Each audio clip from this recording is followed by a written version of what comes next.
What's up, everybody? Welcome to a preview of House of the Dragon Season 2. Good television, we hope.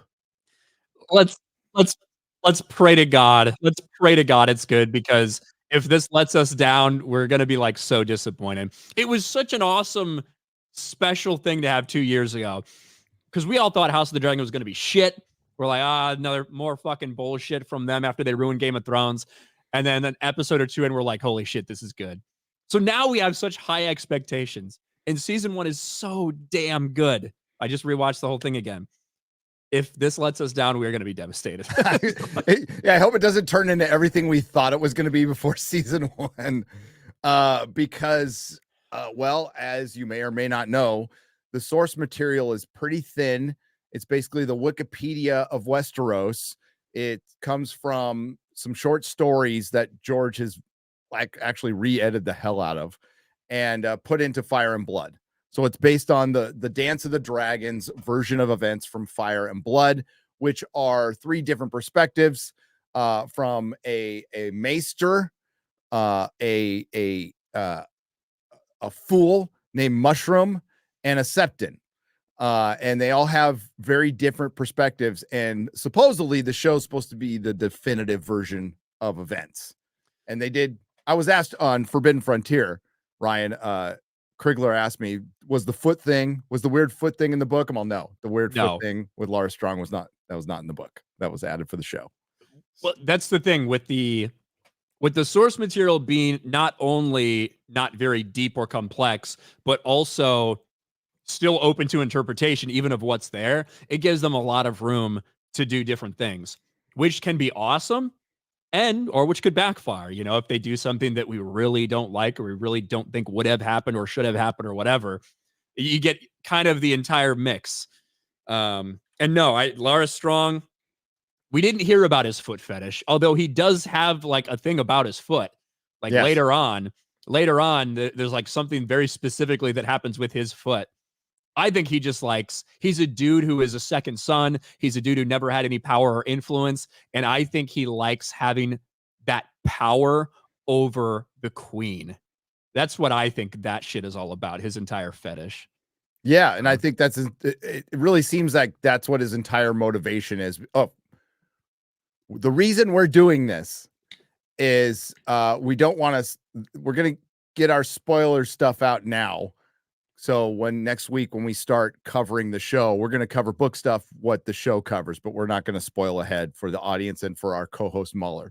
We don't want to, that's really what it's for. Like, you guys can tune out, you guys can plug your ears when Gary puts up the spoiler thing, but really it's Mueller. He can't cover his ears when we're talking about it. And so we're like, we have to do one discussion about all the stuff we think could happen before, and not let Mueller hear it.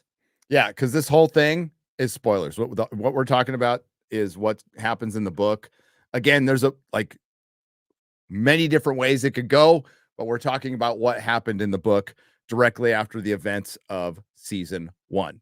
And Laura Strong is like one of the most pivotal characters because he's kind of the Littlefinger, but I think he's even in the book that I forgot the Septon's name now, but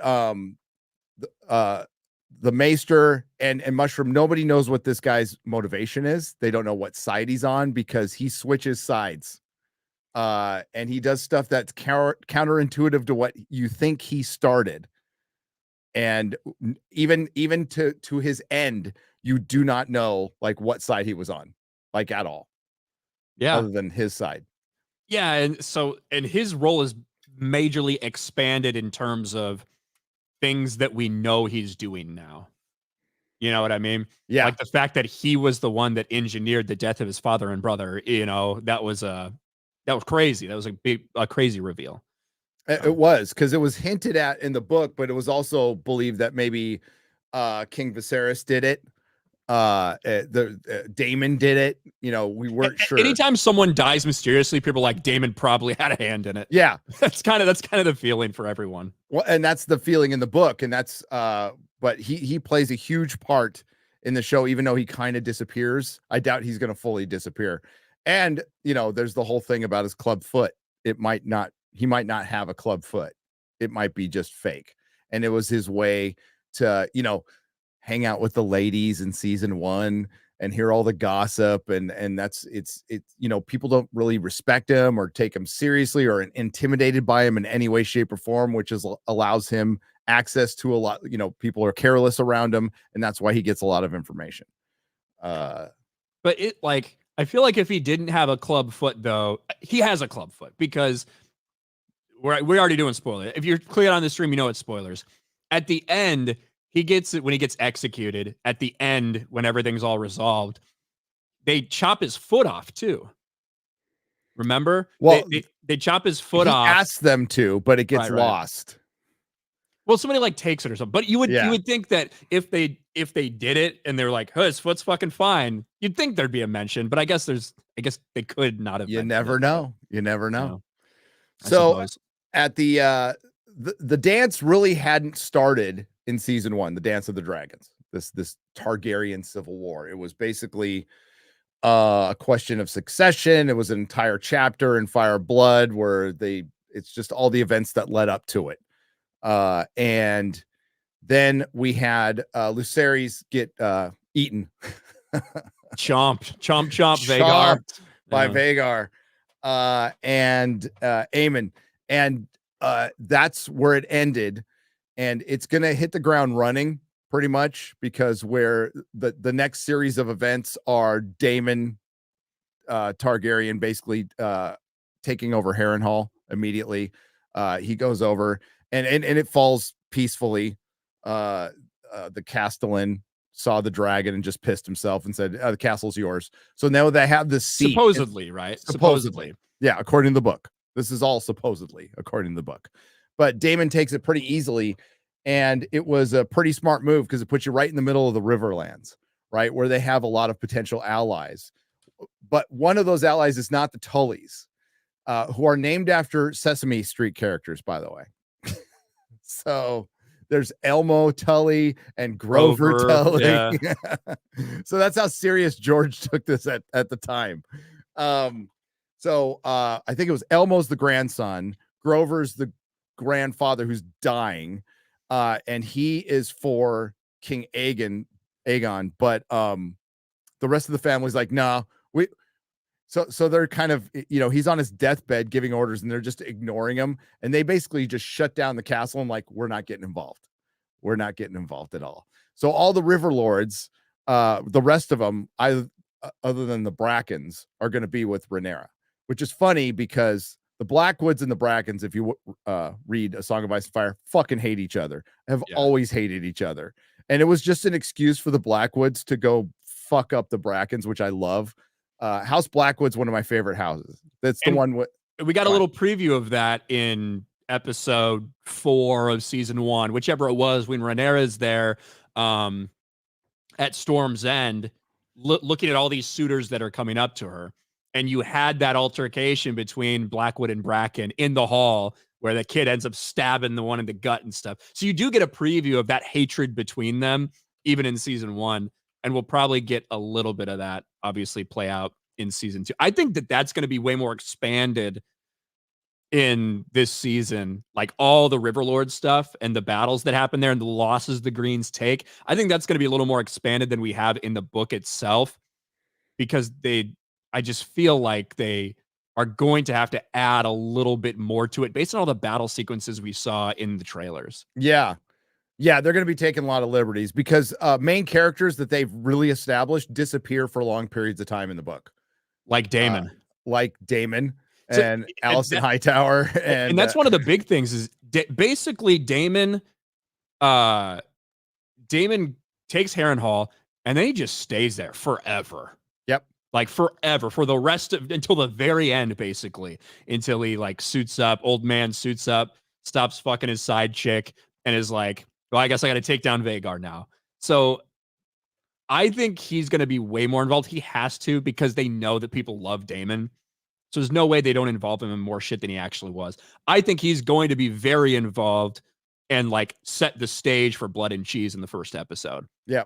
I think him and Masari are going to be the ones that set that entire thing up. Yep. I think for a little while you could use just Daemon's presence in the Riverlands, which it insinuates in the book that like that freaks everybody out. You just have a dude with the dragon sitting in the biggest seat. Even though like Harrenhal's a completely fucked up castle, it's still huge.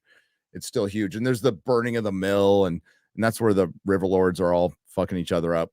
And I hope they do that because I love House Blackwood, dude. I love Raventree. I love the whole concept. So House Blackwood is they worship the old gods. They're descended from the first men.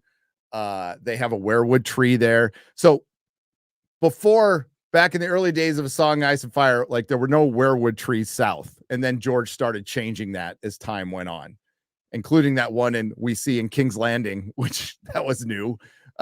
Yeah, like to me, that has to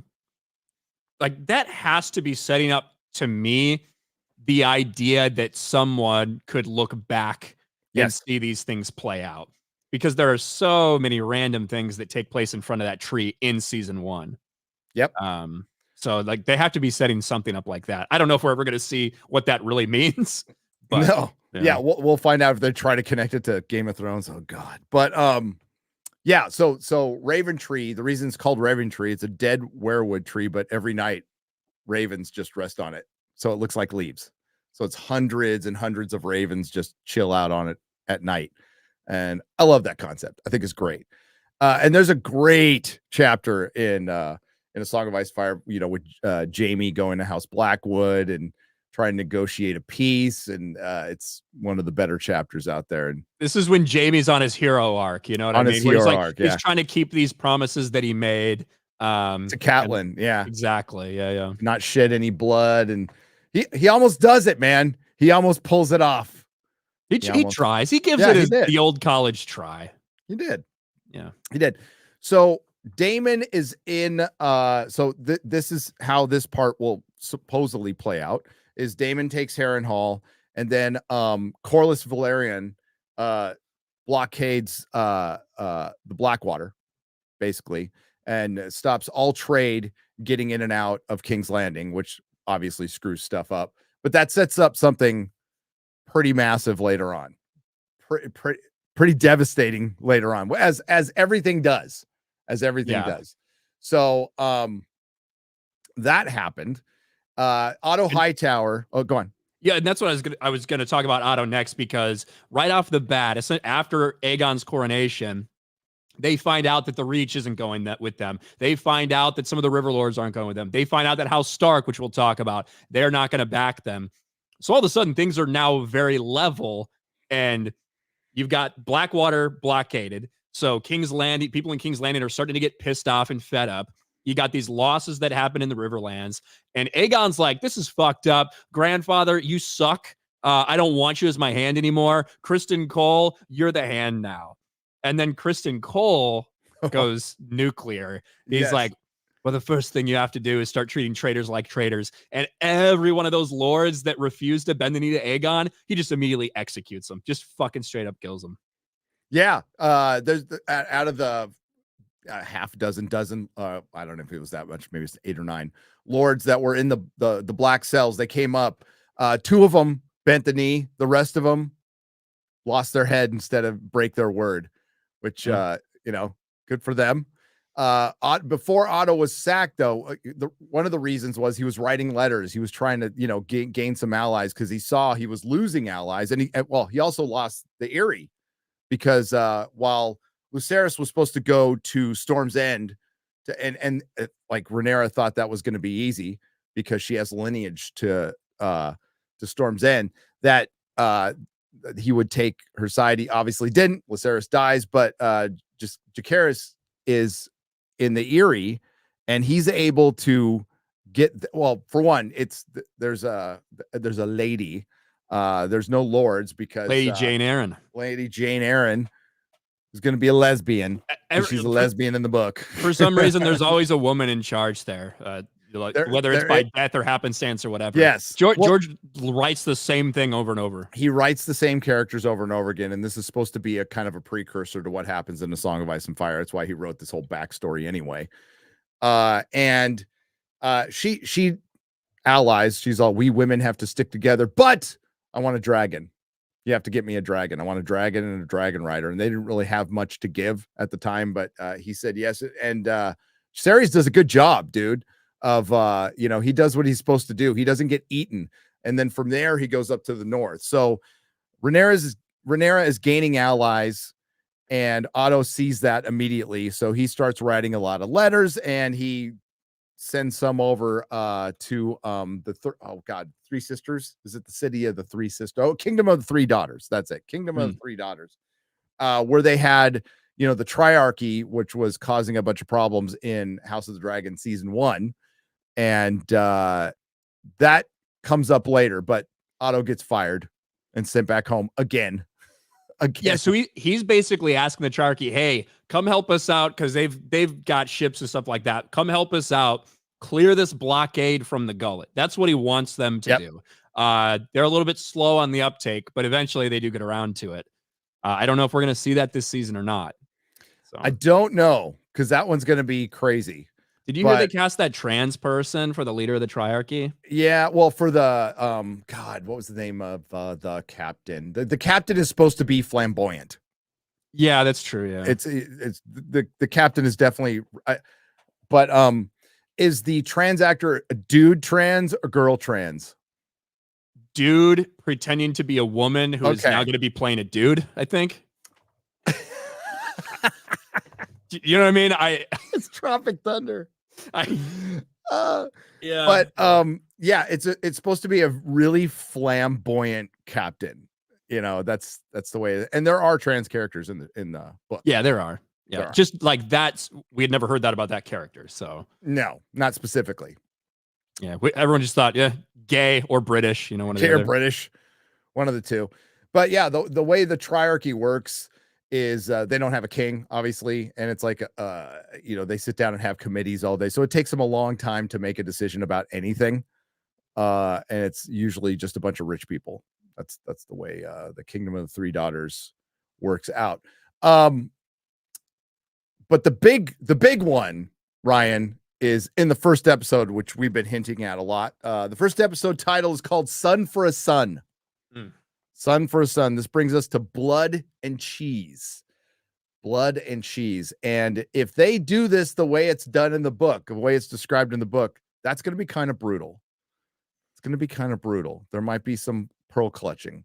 They better do it, though. They have to do it. They have to do it, because this story is a brutal story. It is. And it's what we're talking about is after the death of Lucerys, Daemon basically says, hey, well, there's only one way to get back. It's a son for a son. And so they set up an assassination attempt to kill one of Aegon's children. Blood and Cheese is you've got a rat catcher and what is it, remember the city guard or something? Yes. A gold cloak. One of Daemon's gold cloak people that he has. A former sergeant of the City Watch, yeah, named Blood. And Daemon is still really tight with a lot of the gold cloaks. That's pretty important to know for future events. Mm-hmm. And he built that thing up. And I think that doing the rewatches, you just catch so much stuff, and you really show it. Like, you get the emphasis that the City Watch was nothing. They were just a bunch of fucking losers until Daemon got put in charge.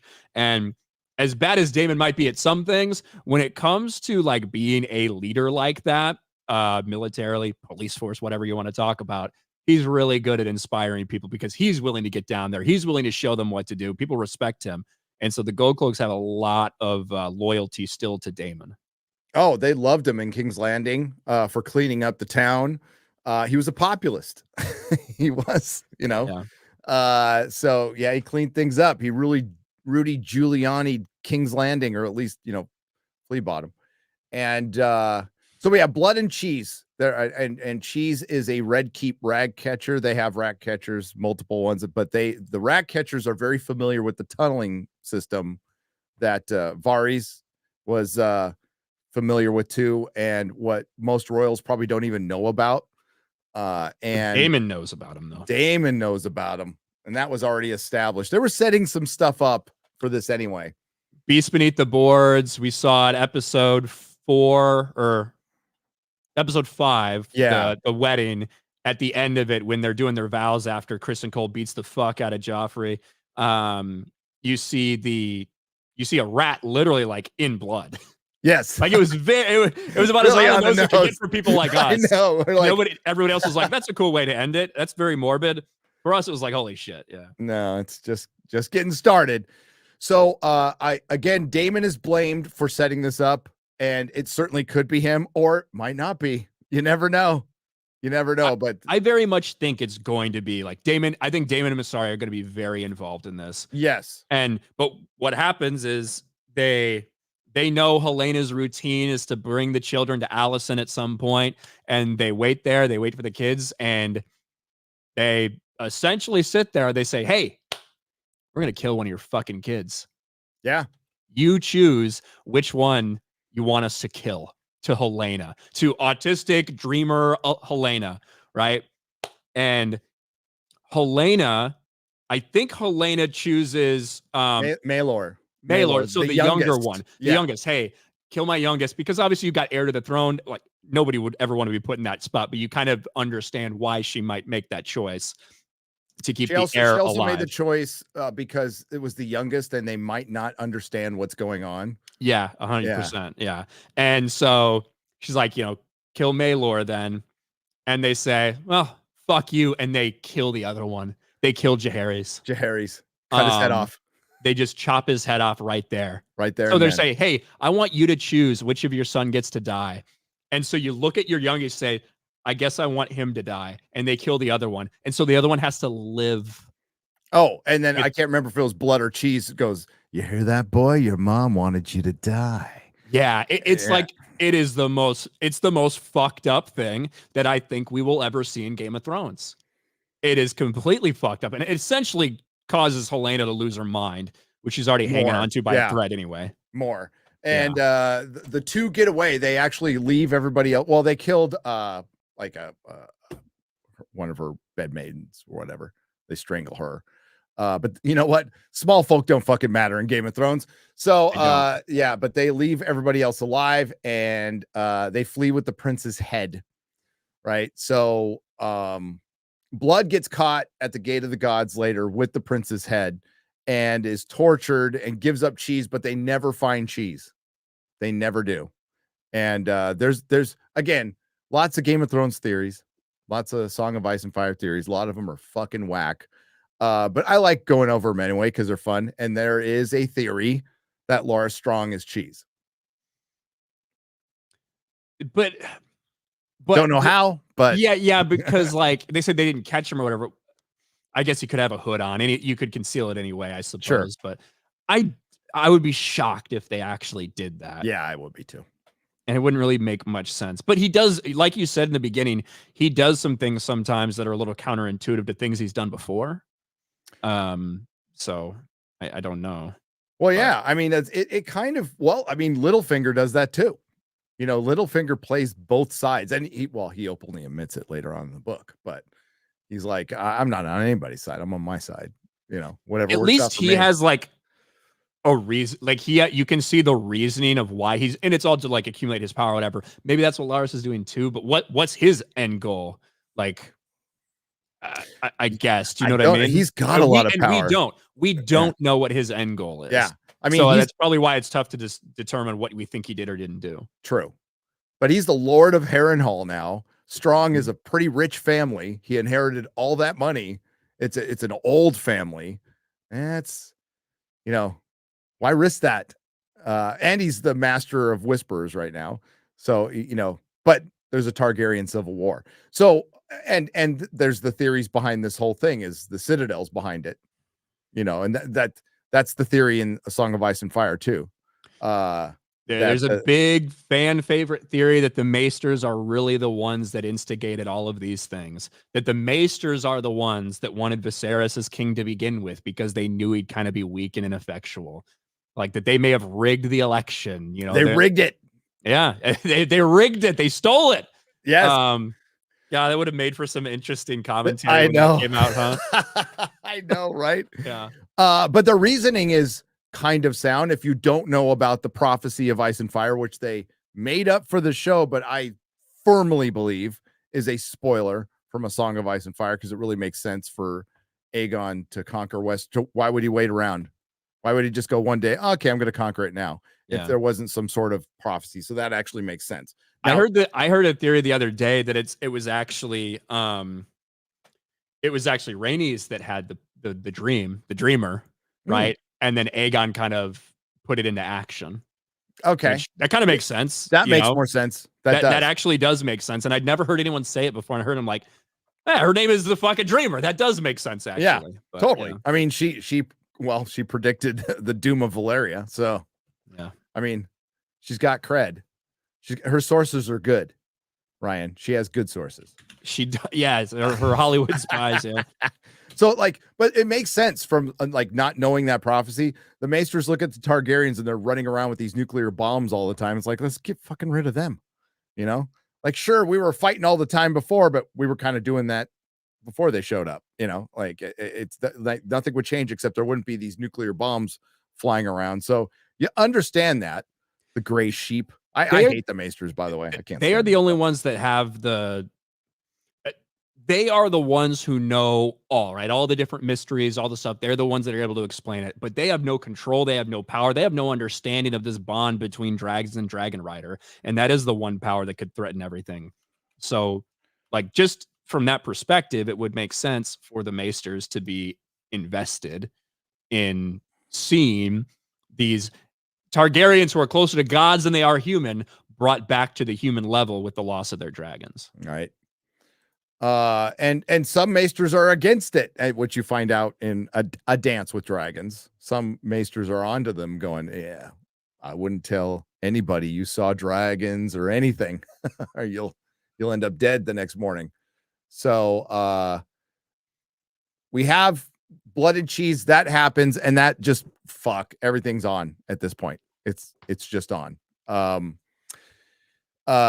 Queen Helena basically can't even, she's so gone now, she can't even take care of her kids. So Alicent Hightower takes care of the kids as her own. And she basically, Queen Helena, who is a dragon rider, and they kind of needed her, locks herself in a room, and is pretty much just gone insane.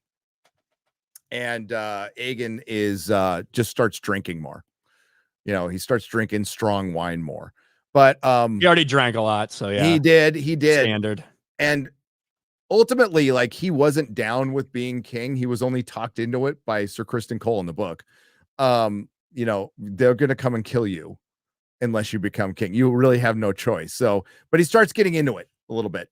And you can see that in the trailer too. I love how, because he's such a weak character, right, in season 1. And it's kind of expected, right? He's nobody. He was never going to be heir to the throne. He just wants to fucking drink and do whatever. And then all of a sudden, this thing gets thrust upon him that he doesn't want, that his brother Aemon is way more suited for. And it gets thrust upon him. And as soon as he hears those cheers, he's like, oh, I kind of like this power.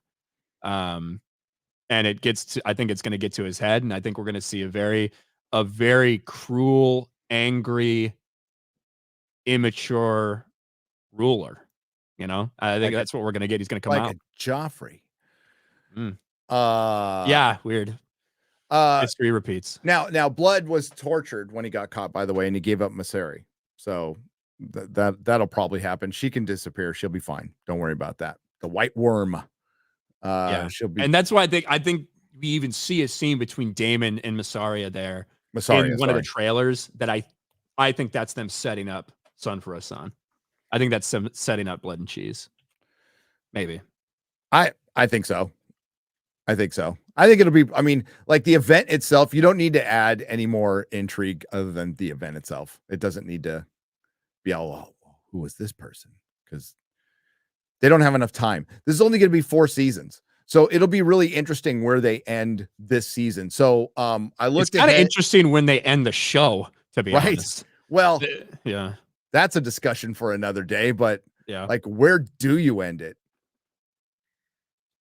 I think you end it after the Hour of the Wolf.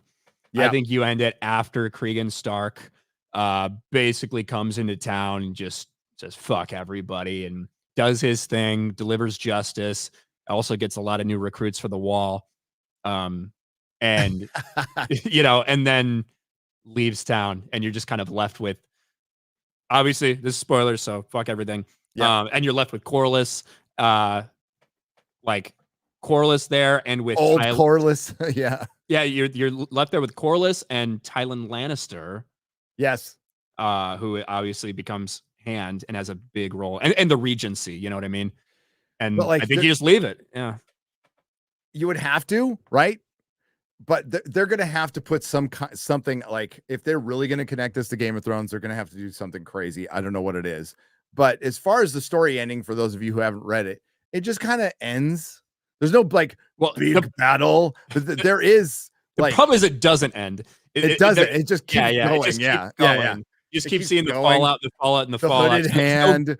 Yeah.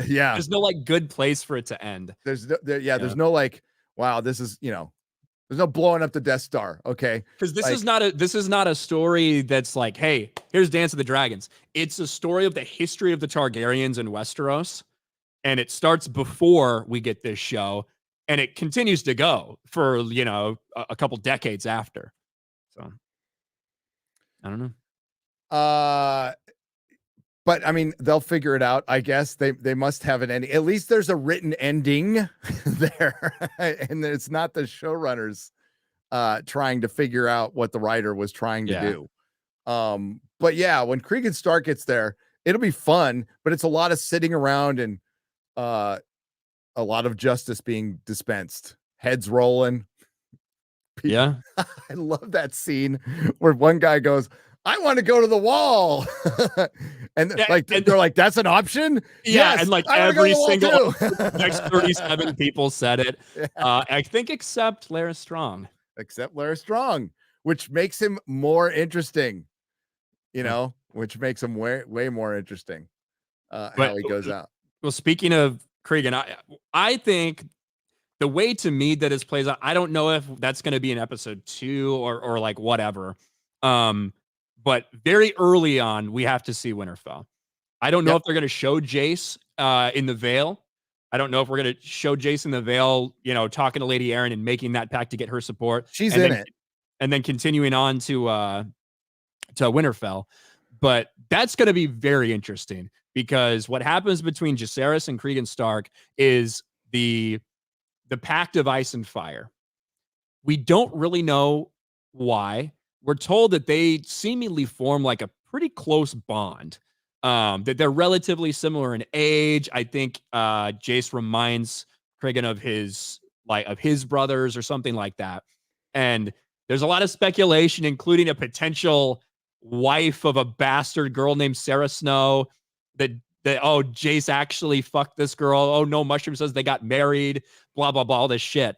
We don't know what happens up there, but we assume that it's going to be very important, and that Jace might have revealed a lot of shit potentially about, the prince that was promised. Who knows if he even knows that, I guess. But maybe Jace revealed something to get Cregan's like that type of loyalty from him. Yeah. Or maybe he shows him, hey, this is what we think is like, that's why he's on the wall. This is what is protecting us from all these fucking things. So it's important that when this time comes, we are very much like together in fighting this thing. Maybe that's the bond they have. We don't really know. No, but it like, dude, that's good. That's going to be cool to see. Come on. Seeing the wall again. It's going to be fucking cool. I would love to see like, I guess it's kind of fucked now. Remember when was it Queen Alicent that flew up to the wall and her dragon like kind of refused to go past the wall? Yes. Kept like circling back around. That's all kind of fucked now, because I guess we do see in Game of Thrones, Daenerys, no problem going across the wall. So you could have argued, like, what is that reasoning? Is there some type of magical field that the dragon just doesn't want to go past? Who fucking knows? We could have seen that in this. We could have. You're absolutely right. And there's the whole rumor of a clutch of dragon eggs there, which could be bullshit, but that's a rumor that's in the book, by the way. That's actually in the book, that the Maester says, nah, that's not true. But you're right. These are things they could have explored, and it would have been, it would have given context to like why Aegon didn't conquer Westeros because of wargs or whatever. I mean, what's to stop a warg from like, hey, I'll take over a dragon, you know? And can they not do that because they're mystical creatures too? And which blows the whole like there's no magic in A Song of Ice and Fire, aside from the fact that George R. Martin has said there's magic in A Song of Ice and Fire. There's some people who think there isn't. But yeah, so seeing him go up there, seeing him go up north is going to be fucking cool. I'm really interested in that scene. We were wondering beforehand, like, hey, where would be a good place to end the season? And I think you know the Rook's Rest would have been the best part. Would have been a good place to end it. But it looks like that's going to be middle of the season. Yeah, so there are two major battles that we were like, okay. When we heard that it was only 8 episodes, you started wondering, could they actually get to Battle of the Gullet? Yep. Because to me, I actually thought Battle of the Gullet is the perfect point to end the season. You almost end the season on the same way you ended season 1, which again, this is a spoiler stream, but the death of Jacaerys, the death of the heir to the Iron Throne, in the Battle of the Gullet, and also a very like tragic shit with Aegon and Viserys and things that happened. This battle with the Triarchy that comes to fruition. Well, in the battle with the Triarchy, it looks like they had the dragons. They had all the advantages, and the Triarchy fucking wins. Like, and they sack the shit out of Gulltown, right? It's and they like burn Corlys's castle. They fuck him up, man. Yeah. And it's bad. And this is, you know, right around the time you think Rhaenyra is like, she's kind of got this at this point. But let's dial it back to Rook's Rest, which was a trap by Kristen Cole. And after they killed Jaehaerys, he, you know, they're talking about just going, well, Aegon wanted to go to Dragonstone and just fucking burn her, like, and go and completely attack. And Kristen Cole's the one who actually talks him out of it. And so, no, let's pull the same shit they did. Let's pull the same shit they did. It's exactly how he said it too. Yeah, and they lure them in, and that's when we get some dragons that get fucked up. This is the first time that we should see, other than, you know, a little chump from Vhagar, an actual dragon battle. Yep.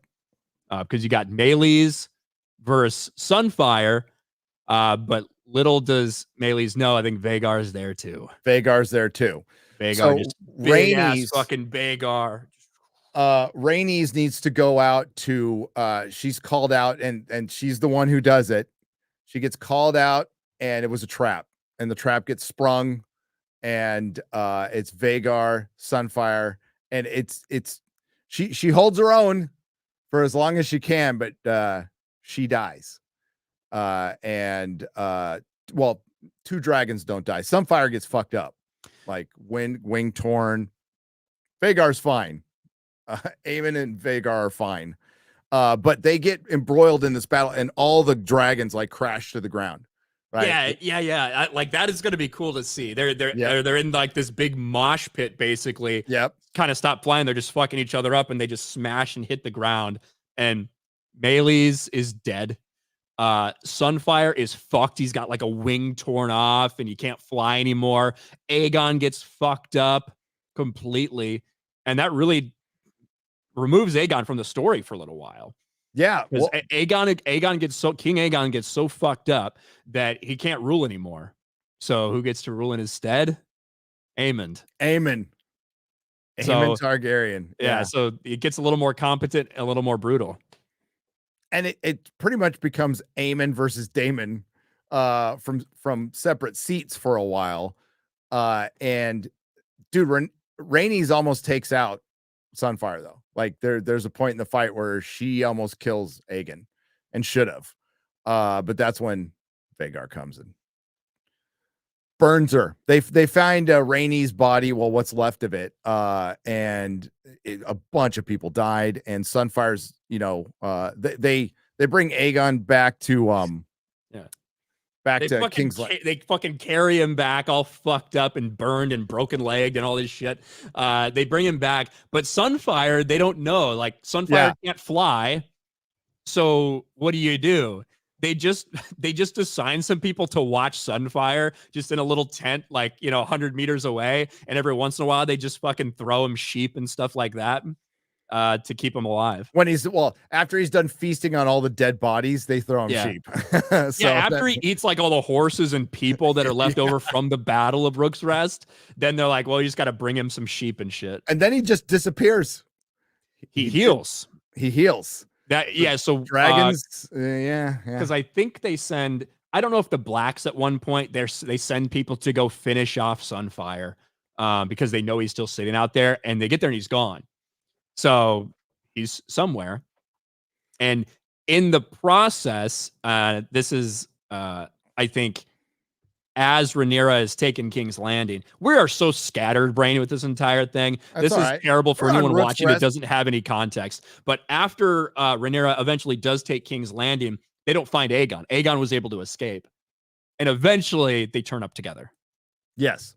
But Sunfire disappears. There are 2 dragons later on in the story that do disappear completely from the story. They don't die. But by the end of this story, there's pretty much no dragons and there's pretty much no Targaryens.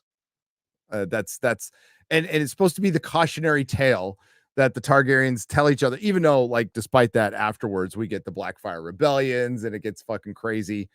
But the importance of Targaryens being in the seat because of that prophecy makes the story crazier. So that's why I don't know why George waited so long on that one. Maybe he just felt like it was on the nose or something. Not really sure, but that's something you probably could have mentioned in Dance of the Dragons. It's great to see Jane Theory here, by the way. Hey, what's up, Jane? What's up, Jane? So I think that Battle of Rook's Rest is a massive battle, massively important. That's going to be one of the big parts of this season. But like you said, the title of episode 4 is what? Dance of the Dragons, or what is it? Dance of the Dragons. It's hard to imagine that's not that's not Rook's Rest. Yeah. So the question really is then, all right, then what happens? Because you got half of a season left. And I don't think we're getting Battle of the Gullet. I don't think maybe we are, but maybe I don't know if we're getting the Battle of the Gullet, which would have been Jacaerys and the Dragon Seeds, trying to save Aegon and Viserys. But we do have the Dragon Seeds. We know we're going to get that part at least. Yep. But are we going to get Nettles? I haven't seen a Nettles. Did you see the pictures of, is it Alan or Adam? Let's see. Adam. Adam of Hull? Yeah. I think my guess has always been, like, my feeling has always been that those kids are actually Corlys's bastards. Yes. So essentially, for people that don't know, once this battle is like taken off, you saw them talking in at the end of season 1. Daemon's listing off all the different possibilities for dragons. We just need dragon riders. Yep. And after this battle really starts kicking off, they realize, all right, we need some more fucking dragon riders, because that is our advantage. If we can get riders for these dragons, we can have a massive advantage, even though they have the biggest dragon in Vhagar. So they start trying to find people who might think they have a little bit of Targaryen blood in them. And a lot of people try. A lot of people try to mount some of these unclaimed dragons. Doesn't work out for a lot of them. Does not work out for a lot of them. But we do get a handful of people that are able to mount and ride dragons. And that gives them a big advantage. Well, at least for a while it does.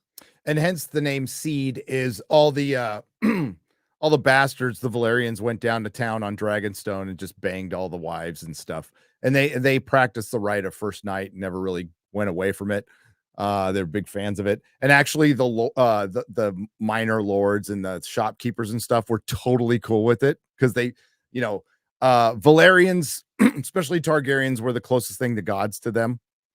That's how they saw themselves. So they were like honored if a Targaryen son came down and banged their wife. So they were cool with it. So that's the dragon seeds, and God, I don't want to get too far in it. But there's also the theory out there that Daenerys is a dragon seed and not really a Targaryen, but that's for another day. Oh, there's a good one. Yeah. I don't believe it, but it's out there. Jane knows what I'm talking about. So yeah, they sweep up the dragon seeds, and that'll be fun episode for them trying to ride the dragons and break the dragons, which is hilarious. There's one dragon they don't even bother with, named the Cannibal, which is I think it's the third biggest dragon, right? It's the third because Vagar's the biggest dragon, and Vermithor is the second biggest dragon. So I think the third biggest is the Cannibal, who's a wild dragon who's been living on Dragonstone. They don't really know how long. It's old. Yeah, there's like people that are like, oh, he's actually came over from Valyria. Like there's like questions. Yeah, there's like people that like give theories like that and everything. But he's always out there.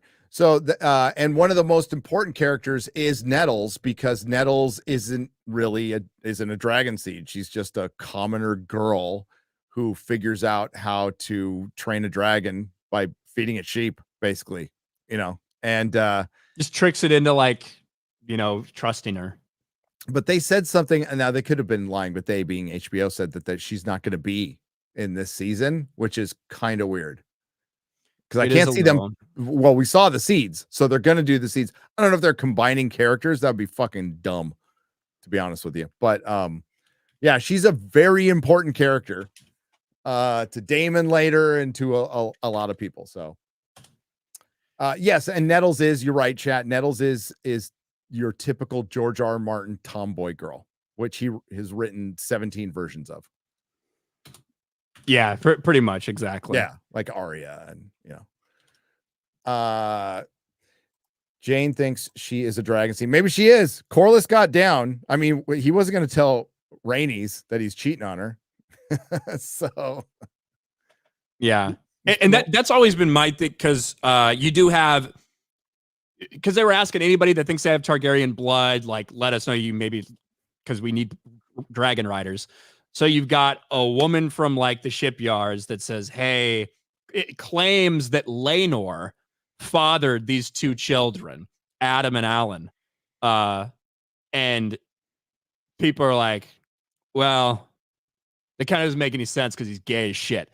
You know what I mean? Like, no. People don't think that Rhaenyra's kids are Laenor's because everyone thinks he's gay as shit. So that never made sense to me in my head that it was so accepted. So my guess was either that it's actually Corlys's, because it's not until after Rhaenys dies that Corlys is like, yes, I want them legitimized type of thing.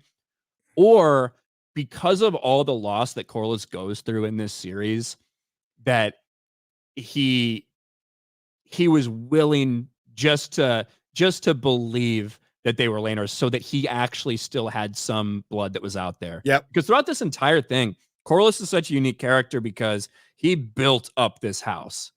He built up this house. His adventures made them go from just another random house that was really nothing, because they're from Valyria, but they're not the Targaryens. They don't ride dragons. They're just no big deal, to the richest house in the Seven Kingdoms, at least for a period of time.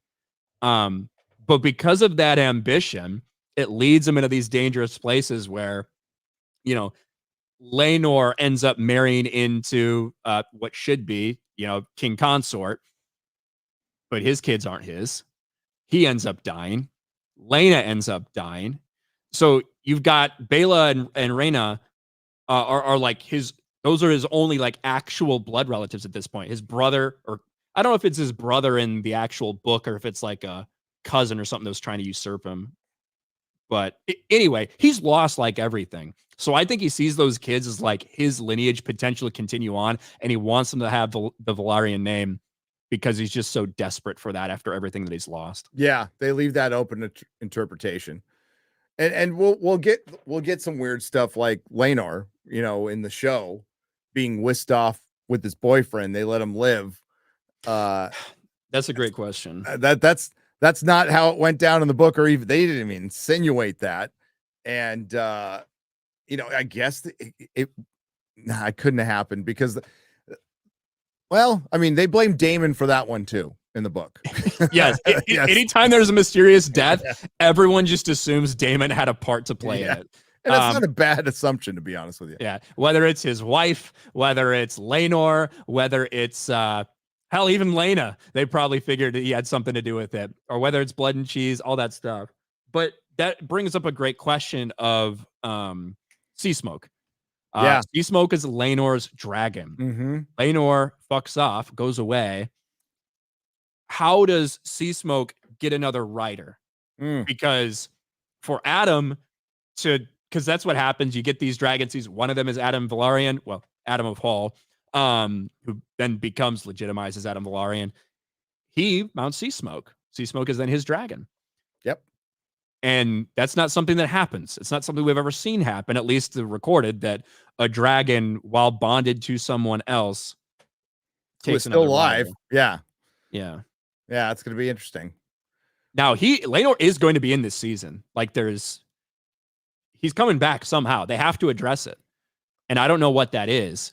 Yeah. What I was hoping that they would do was after the Battle of Rook's Rest, when Rhaenys dies, Lenore comes back. Yep. That's what my theory before we heard anything about season 2 is that's what happens. And then maybe Lenore does fight, whether he assumes his identity again, like whatever, who fucking knows. And then my theory to make it fit for the show would be have him die in the Battle of the Gullet, maybe helping or trying to save Viserys or helping Aegon escape or something, some sort of actual sacrifice, like a good sacrifice from a guy who ran away, took that opportunity to run away and just live this life and abandon his family, abandon his responsibilities, for somebody to come back and do something like that. And that's how he ends it. I think that would be very fitting. And then it would free up Sea Smoke then to be mounted by Adam. But I don't know. We'll see. I like that idea. Well, I like it too. It's mine. There you go. Yeah. You can own it. But after, getting to the Battle of the, you basically have, let's see here. You basically have, getting the dragon seeds after, and there's a lot of politicking they can do. In the meantime, there's no Rhaenyra or Alicent really mentioned very much. Not Rhaenyra, sorry, Rhaenyra. Rhaenyra is she's still broken over the loss of Luke. She miscarried a daughter. So she's bedridden most of the time and unable to fight. She gives the rule over to the council, basically what council she has. There is the Battle of the Cargill twins. That one's good. The battle of the Cargill twins, which we do see, it's going to happen. And it's supposed to foreshadow the entire show, basically. And the Cargill twins, one is sent to Dragonstone to kill Rhaenyra. So he just dons his, because they both wear the same, they look the same. Yeah, they look the fucking same, and they wear the same armor. So he gets into the castle, and then he runs across his brother. And there's the singers in the book anyway. The singers like to tell the tale of I love you, brother. I love you. We'll still fight to the death. And they both died with tears in their eyes. And then I like the mushroom stories, fuck you, traitor, chops his arm off. And it's yeah. The mushroom story is the other one took better. 3 days to bleed out and die. Yeah. It's some miserable shit as opposed to this glorified version of they died holding each other and crying. Yeah. So I'm guessing the fight's going to go down like Mushroom's version, where one guy gets his arm completely chopped off up to the shoulder, but with his other arm grabs the other twin and guts him, hits him in the gut. And that's the one who dies, gets his arm cut off, dies immediately. And the other one dies cursing his brother's name for 3 days. Yes. Yeah. I think that it's going to be a little in the middle. Yeah. I do think because they did enough setup for them, that is one thing they took some time to do in that first season, was set them up. Obviously, it takes up with episode 9, really, when they're sent to find Aegon. and you get to see the friction, the disagreements between them about what's going on. And that leads to Sir Eric whisking Rhaenys away, allowing her to escape, and bringing Viserys' crown, Jaehaerys' crown, then Viserys' crown, to Rhaenyra and pledging his loyalty to her. So we get enough of those characters and the little face-off they had in the last episode on the Dragonstone Bridge, where I would be shocked if they didn't take a moment to like make it a pretty meaningful thing. You know? Yeah. Well, and it's on the nose, but it's supposed to set up the whole story. Like everybody's gonna die. So I mean, like, and it'd be cool looking, and that's part of it. There is an app you've probably seen the behind the scenes where they bring why am I blanking on Melee's head in the King's Landing when they bring Aegon back, and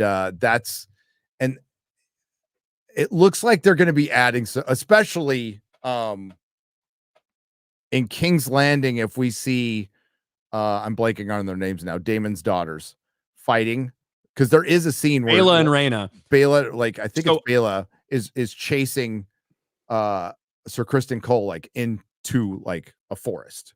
And she's on Dragonback, right? She's on Dragonback, yeah.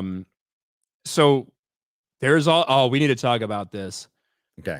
Apparently, I get them confused at Baela and Rhaena. I don't know which one it is. One of them is getting Dark Sister for a period of time in this. Did you hear that? No. Daemon's giving Dark Sister to one of his daughters for a period of time. I fucking forget. Why? Don't know. I don't know if it's after he's fed up and he fucks off to Harrenhal. I don't like it. I hate it, in fact. Because now, although they very much are, one of the sisters is kind of pretty girl, like whatever. The other is the typical George R.R. Martin, likes to do things that boys do and fuck around and shit like that. So it does, make sense narrative wise from that perspective. But how does he get it back? Because Daemon has Dark Sister by the time he goes after Aemon and Vhagar. Like, they find Dark Sister at the bottom of the fucking lake, basically plunged through Aemon's eye. Yes. So we know that's where Dark Sister ends up. My guess is that Daemon gets fucking fed up with Rhaenyra. He's already pretty fed up with her at the end of season 1. Yeah. I think he gets fed up with Rhaenyra and thinks she's either throwing stuff away or whatever. And that's when he decides, I'm just going to go to Harrenhal and fuck off here with Caraxes for a while. And maybe that's when he gives the sword as a kind of, because he does fuck off in the story. And I think that might be when he gives Dark Sister to Rhaena. I fucking don't remember. I can't remember either. I know one of them goes to the Eyrie, right? So because one their dragons didn't hatch, so she brings eggs, I think. Trying to I don't know this story as well as I know A Song of Ice and Fire because it's fucking boring. It's not my favorite book at all. I don't like the source material at all, and I think the show greatly improves on it for the most part. Because like it's just like it's tough to keep some of the names straight, because there's so many characters that are involved, and especially when you get to the Targaryens, so many of them have sometimes the same fucking names, or sometimes very similar names. Talking about Rhaenys, Rhaena, shit like that. And there's good battles coming up. We're not going to see them this season, but talked about the Battle of the God's Eye, the fish feed. Like that one's going to be brutal when the Northmen come down. That's going to be fun. Not a lot of dragons in that one. They actually want to fight before dragons get involved. So you get to see Starks you can see Starks getting slaughtered because these are all the old men. They come down on horseback and winter's coming. So they're like, we're just coming down to die. And they take on the Lannisters. So that'll be fun. Yeah, I do wonder, do you think that when we, I guess I don't know if it's going to be Rook's Rest or whatever, but you can clearly see some Lannister soldiers in some of the previews. Yep. I don't know if that's going to be the Riverland stuff initially, or if that's going to be Rook's Rest stuff. Where the fuck does this season end though? We still haven't answered that question. I don't know, because you can't end it with, well, okay, It would have to be Battle of the Gullet, but we haven't seen. I haven't heard don't any recall. reports or anything of them doing stuff That like would be that. a huge scene. That is a giant sea battle, basically, Yeah. with dragons and ships. But it's right after the Dragon Seed stuff.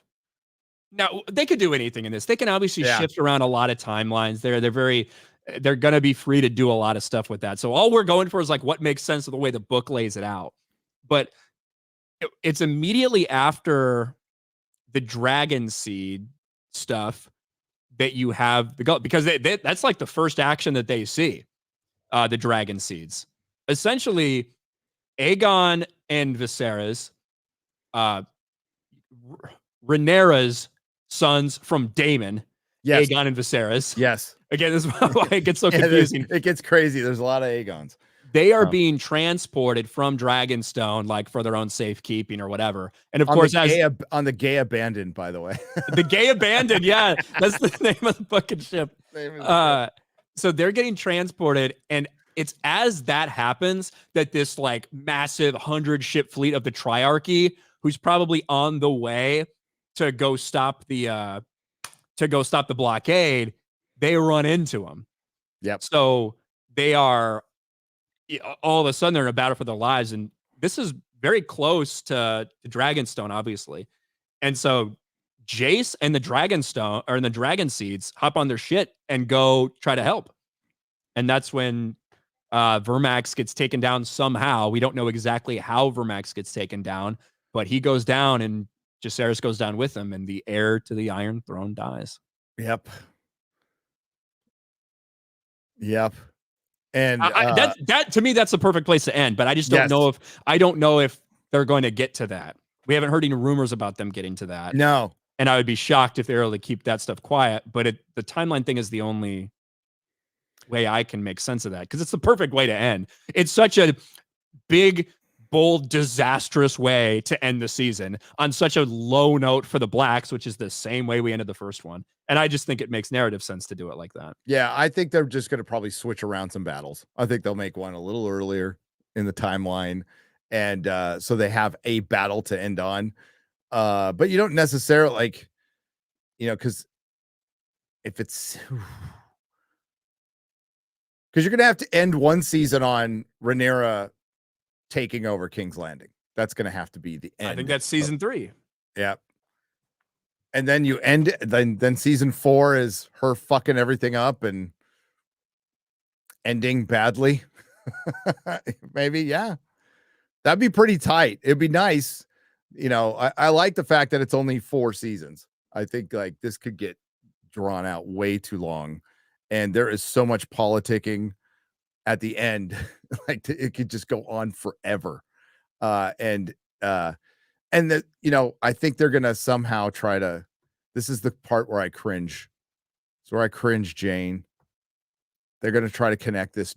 I mean, they already have, but they're going to find some connect. Like you'll see the Night King, like wake up or some shit at the end or something like, yeah, whatever. Or you'll see Bran, the actor who plays Bran at 50 years old, whatever, how old he is now. Like, that's what I think. Yeah. The trees are for. That's actually what I think it is. Now, if we actually get that scene where they get Bran and they get Sam or something, and he's just like telling him this story, and Sam's like, "Is that really how it all went down?" And Bran's like, "Yes." And then that's how they end. And Sam's writing a fucking book. Yeah. Oh God. Bro, I can see it happening. I hope they don't do that, but I hope they don't do it, but they're gonna do it. And Bran like plants a werewood seed at King's Landing or something at the end. Or he rolls outside and like picks up that old piece of paper that they tore out of the book when they were young. Yeah. Jesus. Don't do it. We're giving him ideas. Just something really cringe like that. Oh. They're gonna do it. Oh, no, he goes and he picks up Laris's clubfoot. I know. I found it. Yeah. That bastard. Because even that conversation happens in front of the tree, in front of the weirwood. Yes. And you have to pay attention to those. Any scene like that. Kristen Cole almost kills himself in front of the weirwood before Alicent stops him. All the altercations and interactions between Alicent and Rhaenyra take place in front of the Weirwood, including when she gets accused of sleeping with Daemon. So who is looking through the trees then? Because there's faces in the trees. Now those are carved, remember? They're carved faces. But is there a version of a three-eyed crow of Brynden Rivers back then? A green seer? Hey, it's Alice Rivers. Mm-mm. Oh, we haven't talked about Alice Rivers yet. Oh, maybe. I'm just fucking making shit up, but might as well, right? She's supposed to have like these like powers and shit. Yep. So Alice Rivers is basically like a 45-year-old cougar who like woos Aemond. Yeah. Like she survives it all. So she's supposed to be a strong bastard, but the Strongs do have lineage to the First Men, right? Which I think you would have to have for green seers. And the Strongs get wiped out, like completely wiped out. When Loras gets killed, that's the end of one of the oldest houses in Westeros. Ancient line. Yeah. But yeah, Aemon gets really pissed at him and fucking kills the ones in the castle and stacks their heads up 3 feet high. And that's because he goes to Harrenhal to confront Daemon, and Daemon is abandoned already. Yep. This will probably happen in like season 3 or 4. 3 or 4. Yeah. But he goes there to confront Daemon. Like Aemon just goes on a fucking warpath at some point because he feels invincible. He's got Vhagar, all this shit. And yes, so he just slaughters everybody in Harrenhal. Just more ghosts for Harrenhal, I suppose. But not Alice Rivers, who is like rumored to be a woods witch. She's supposed to be 45. Mushroom says she's more like 60. Yeah. I could see Aemon being that kind of guy that would be into an older woman. He liked his mom. There's older women, and then there's 60. Yeah. You know, like that is a little different. Yeah. But she's even at that final confrontation. Yes. Between Daemon and Aemon when they talk before they fight. Yeah, dude, I wouldn't be surprised. That's your green seer right there. Let's get to some super chats, shall we? Let's do it. We had to get our yayas out, man, because we can't because Mahler will be all nope. And he'll also be like, what the fuck are you talking about? I know. Yeah. Which is probably what half the people that were watching this thought as we were just like rambling scatterbrained. Well, there's a bunch of I thought we were pretty good for me anyway. Pretty good for me. But there are so many new. The biggest question is, how do you keep Alicent and Rhaenyra in this story that they're not in most of the time? They're not in the story most of the time. They're gone. I think Rhaenyra, we at some point see Rhaenyra in battle. She does don armor in the book, and for one thing, and it could be that, but yeah, I think you're right. I think. And then I think Alicent, for the most part, I feel like Alicent is probably going to be trying to keep things. Well, here's the thing, though. After the death of her grandson, I don't know, but I feel like what they've set up, Alicent is the one that set all this shit in motion, right? And that's the great thing about this show is Rhaenyra's a fuck up. Rhaenyra did things she should not have done. As a result, Alicent becomes very resentful of everything. She does things that she should not have done to try to make sure Rhaenyra doesn't get the crown, that her sons, are able to get power and things like that. But she doesn't want to go that far, right? Yeah. She wants to do everything within what she considers honorable. But she talks to the wrong person, Loras, and ends up doing something that is unforgivable. And from that point, is sucked into it. And then even when she tells what Viserys said, she misinterprets the dream. It wasn't in bad faith or anything. She misinterprets what Viserys said in his last breaths to her and sets the stage for Aegon to become king. She doesn't want Rhaenyra killed. She doesn't want Rhaenyra's children killed. She doesn't want all that shit to happen, but they get down that path. And it all ends with Lucerys dying in Vhagar's jaws. So now Rhaenyra is fucking gonna be on a goddamn warpath and want to kill everyone, right? So you have like these people that have been wronged and are responding to how they were wronged and why they were wronged. So you can have sympathy and empathy for a lot of different sides while understanding that they're both also fucked up. So I think most of it is going to be Alicent desperately trying to hold things together and not let them get any more out of hand than they have, and realizing that she's really helpless to do so, that she's already too far down that path, and that these men that she was supposed to be guiding, gently, they have lost control, and it's, everything's up for grabs. This season's more about the kids, like Rise Only Fans, however you say his fucking Welsh name. Great characters, Otto Hightower. Fucking great. Don't get too attached to him. Just don't get too attached to anybody. Because they kill so many fucking characters and replace them with another family member so quick. It's in the book, it's hard to fucking keep track of. Like, they'll introduce a Blackwood who just dies the next sentence later. What the fuck was that for? Like, why even? Like, why'd you do that? Tell you that everyone dies. Yep. Yeah, the Blackwoods end up getting run by like 11-year-old boy, like, who's fucking badass, who's like, but So Dave L just said in chat, I think Ryan's right, and it could unfortunately go into the quote, women are the good people restraining the evil men's. The problem is they've already introduced that concept in season 1. The problem with that is it doesn't work. These two women are the fucking reason the realm is the way it is right now. Yep. These two women, Rhaenyra and Alicent, are the reason that thousands and thousands of people are about to fucking die. That is this story. You can sit there. I'll bring the super chat back up. So what the concept of that is, well, it's a patriarchal system. Yes, it's a medieval patriarch. That's the system they live in. And when George does his characters right, it's women being second class and being able to work within that system and gain power. Like, that's the interesting part. Yeah. But it is Rhaenyra knowing she fucked a guy and had a bunch of fucking bastards, and it was obvious. And then Alicent, who felt repressed because she was doing everything by the book and everything her dad told her, and then felt lied to and betrayed, and didn't realize the game. Like, her dad even tried to warn her, like, you're going to get into a game. You can't play it nice.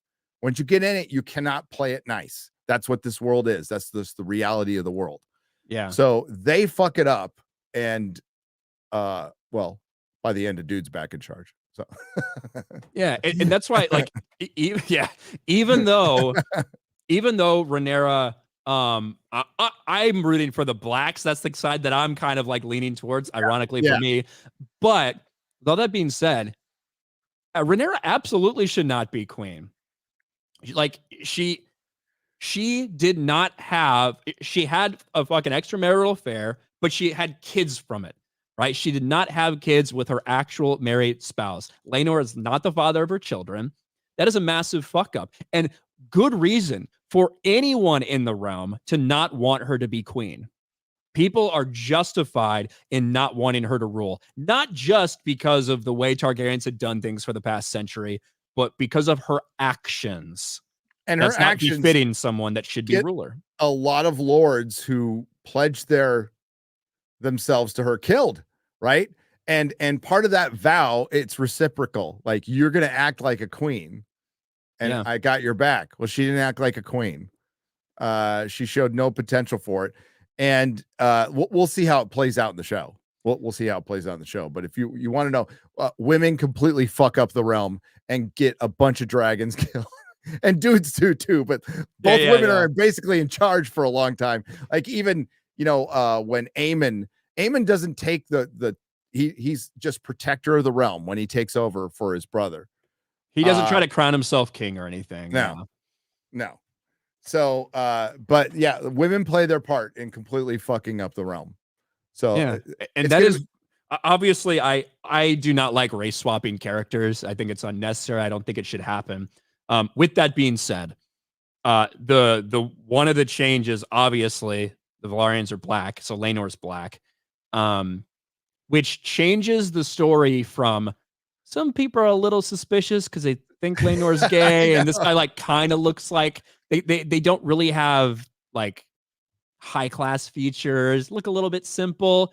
It changes it from that, like a little bit of rumor, to every single person knows, except Viserys, who won't accept it, that those are not Laenor's kids. Yep. Which I actually think is good for the way that they're telling the story, because it makes Rhaenyra look worse, and it makes her in a position that weakens her house. It's embarrassing. It leads to a lot of other fucked up things happening, including what happens to Corlys's brother and the heir to Driftmark stuff that we went through. It does add a different element to it, because it takes it from a rumor potential to, yeah, no shit, these are not his fucking kids.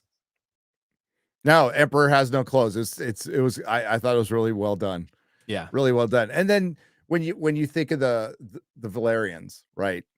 They bailed Valeria sooner because they didn't have a life there. They were just, if you weren't a dragon lord, you were a second class citizen in Valeria. What we know of it, right?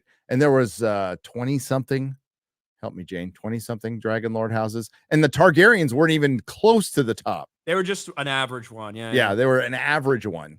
Like the real badass ones that were deadly and had huge fucking dragons, they all died. Doom of Valeria would be fucking fun to watch. Just, I want Aegon's Conquest, Yes. Robert's Rebellion. Somebody asked me the question the other day. They're like, what do you think a future is for A Song of Ice and Fire? I'm like, it's not the books. TV. It's us watching it on TV. That's it. Yep. So Game of Thrones ended the way it did, and if things go right, this could be the better show. It only has a couple seasons, so it's the chance got a better chance. Yes. It's got a better chance of having a nice tight 4-season arc. Yeah. All right. Slick gossip for 5 British pounds, proper money. I watched an interview with Olivia Cook and Emma D'Arcy saying that too many men in House of the Dragon. Thoughts, gentlemen? That's them talking. They're probably being... My guess is that they're just joking around a little bit, but yeah. I haven't seen the interview. Olivia Cook is hot. I know that. She is hot, but then she also has like in the show, she has a way of that's like crazy eyes that she does that are like, it just makes her look really fucking scared. I think she's really good in the role. She's great in the role. Dude, when the younger version, the younger versions did such a good job in this. When she walks into that room the first time with her green dress on, that whole thing, like, normally I wouldn't give a fuck about a scene like that, but it was so fucking well done. And the whole what high tower color is the tower in Old Town when the Old Town goes to war? Like green. They could have left that out. Us, yeah. But I know, but like we figured it out. But like that whole scene where she's walking by the Hightower family and all the other girls are just kind of like, "Oh, look at you!" That was fucking rad. That was good. Well done. Yeah, they do a very good job of matching energies and matching expressions and all that stuff from the younger to the older versions. 100%. Yep. Yeah, that was pretty well done. I'm only invested in the final episode of the entire show. I want to see the Old Man of the North and the Hour of the Wolf, and that's really it. It'll be fun. That part will be fun. Yeah, but like it's not anything if you don't see the rest of it. No. But seeing the Starks coming down like just bloodthirsty, wanting to fucking fight, and they don't get a fight. Yeah. And they have to like pawn off all the guys on all the widows of the Riverlands. Yeah. So what happens at the end is the Starks basically come down, but it takes them a long time to gather all their strength. It's a really big army, so the North army comes down, but they're too late. Everything's already taken place, and at that point, you've got blacks and you've got greens. There's still like infighting because of who took whichever side. And the question is, who should fucking be king now? And you have, so Rhaenyra dies and then Aegon dies, and Aegon gets poisoned by Corlys. I don't know if that's confirmed or just speculated, but he gets poisoned by Corlys, and you're left with Rhaenyra's son, Aegon. Yeah, he doesn't deny it, I guess. Yeah. He gets poisoned, and then Aegon dies, and you're left with Aegon, Rhaenyra's, at that point, thought to be only surviving child. Yep. Aegon the Third. But nobody really knows what to fucking do. And Cregan Stark comes down and just takes charge, basically institutes martial law over King's Landing, and he gets the stories from everything that happened, and he just fucking executes anybody that he think needs to be executed. It's like fucking daddy comes home after this fucking war. It's kind of funny. Yeah, and he just fucking chops heads off and like, we're gonna get this figured out. Everybody sit down.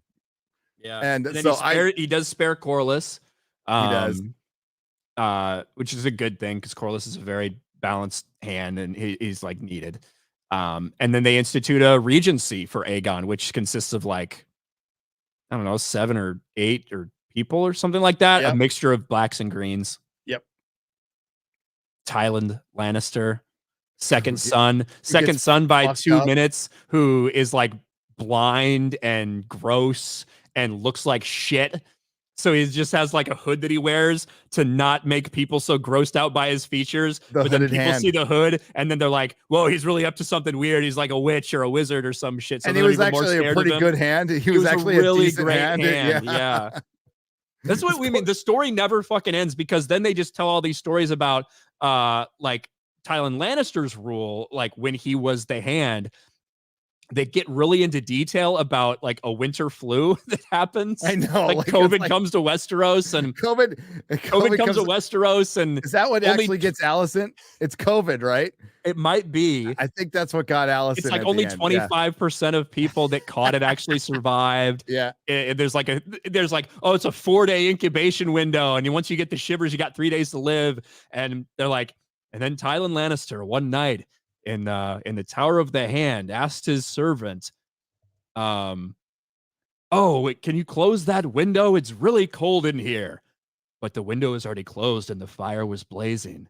And one day later, the hooded hand died. Like some story like that. So much time on that. Like you're like, I could have gotten a little more detail on like Daemon at Harrenhal, It's like, come on, give me like a day in the life of Daemon instead of that much in detail. In the book, fucking Jaehaerys, dude, they go over like every detail of his fucking long reign is most of the book.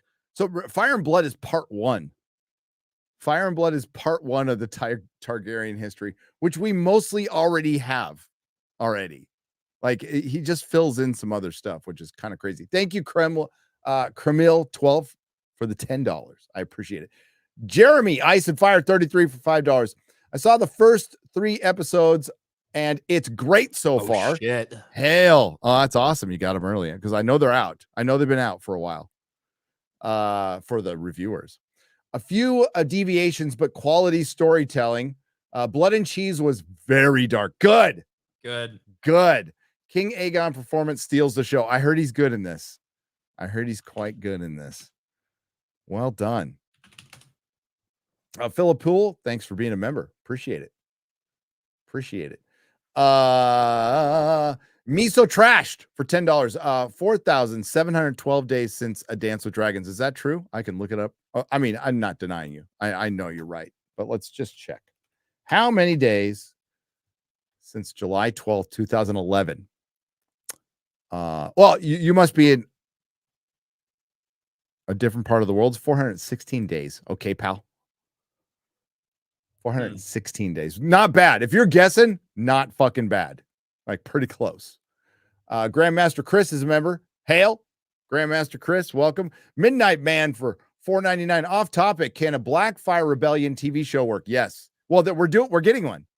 We're essentially getting one with Duncan Egg because it chronicles the Blackfire Rebellion. It's a backdoor Blackfire Rebellion history book that's just in the background. Also, what are your theories of young Griff? Is he really a Blackfire in the books? I think he's a Targaryen. It's funny how the longer time goes, people like start shifting like what they think or what they thought. Yeah. Just because there's so much damn time, everybody has enough time to convince themselves of whatever. Well, especially if you're watching A Dance with the Dragons, that it was foreshadowing A Song of Ice and Fire, then it would make sense. He was actually a Targaryen. And it's not like George hasn't done fake out deaths a million times. Yeah. A million times in the book.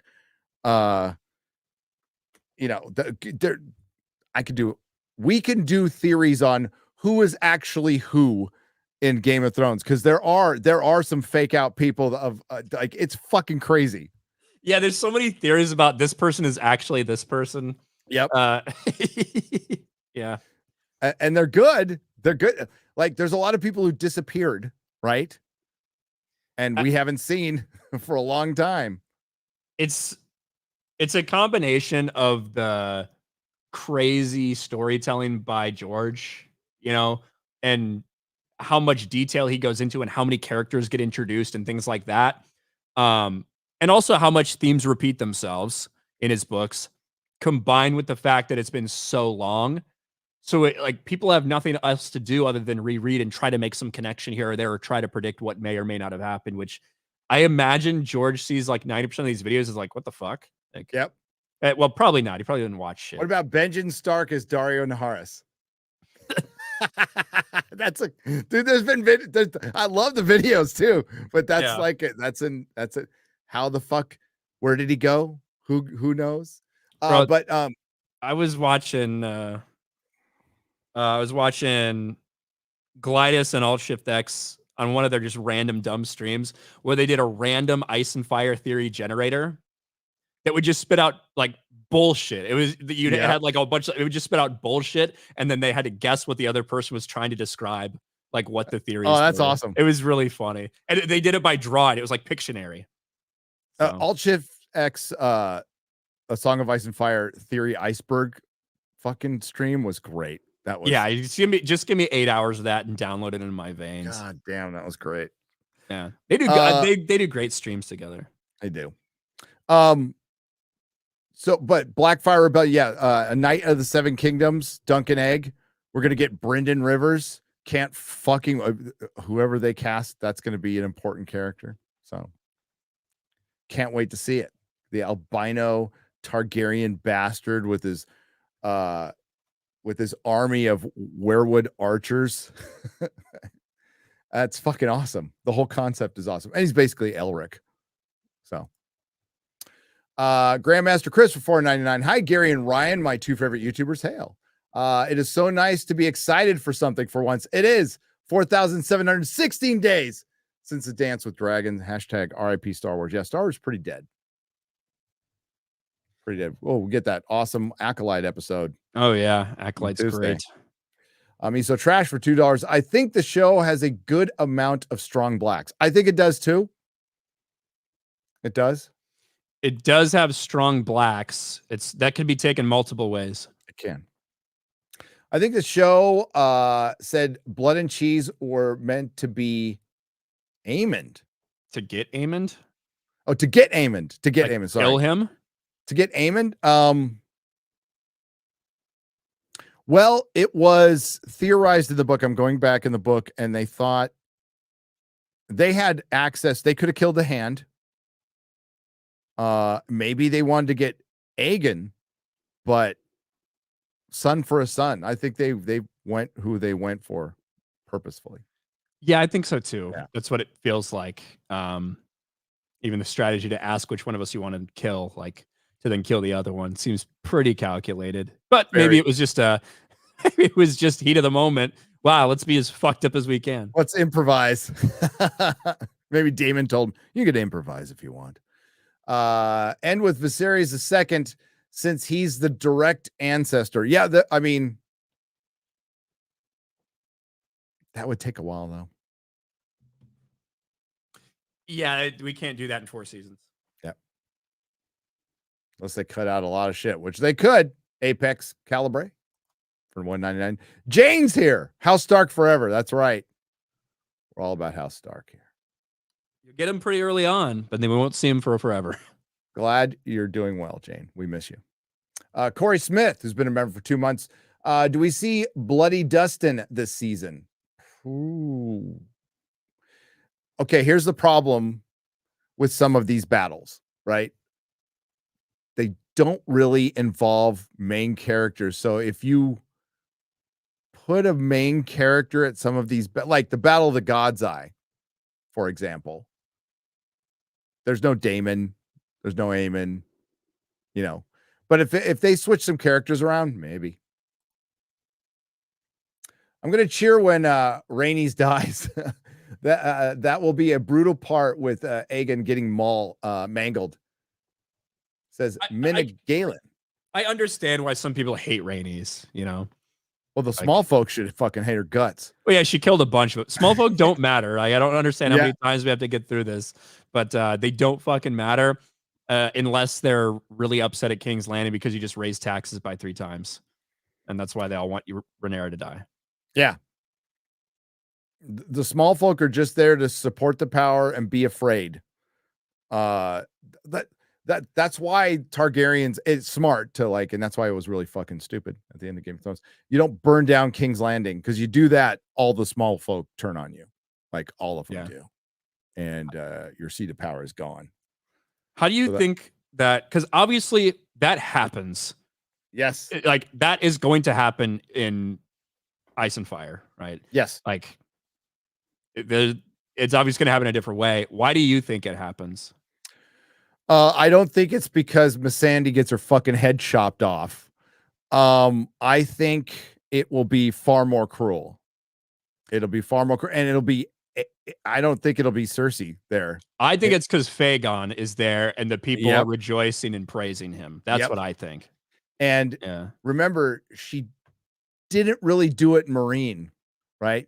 She fucking crucified all the slave masters, but you're gonna see Daenerys go on an arc, right? She's gonna learn how to be a queen, but she's gonna lose her shit at some point. She is. So I definitely think, like we've talked about it before, the exact ending I think goes down that way. I think Jon Snow has to kill her, and then he gets banished. I don't think it's as fucking dumb as talking Grey Worm. It's like that. I think that there'll be so much more that happens. But I think she'll keep losing allies, but it'll be slowly. It won't be as fast. Like I think she loses Barristan in the Battle of Fire that's going on in Meereen right now. I think Barristan dies then. Yeah, like in the next couple chapters, he's probably gonna die opening. Yeah. And then she'll just keep losing allies as time goes on. She'll be alone, right? And then that it probably goes down that way. It'll make, well, we'll never know because the book's not going to finish. But theoretically, it'll make more sense. Yeah. Theoretically, if you turn on CERN and we go to a different reality where George actually fucking writes his book, it would make more sense. It just like doesn't make sense for her to do that when it's not like Cersei's beloved or anything. Like, you know what I mean? I think it's going to take her like doing all of this stuff, losing so much shit, losing all these people that are close to her, only to get there and see them embracing like Fagon, like loving that he's there and like very supportive of him and shit. And I think she's going to show up and see that and say, these motherfuckers, and just burn everything. Yep. Be all right. That will be all right. And you know, we don't know if we're going to get a Night King. I don't think we're getting a Night King. I don't know. I think it all depends on what happens to Jon Snow when he gets resurrected. Like, what's he going to be? What type of a white? Because remember, there's fire whites and then there's the whites. So is he going to be a fire white? Because we do know. Why am I blanking on her name now? Stannis' daughter. Daughter.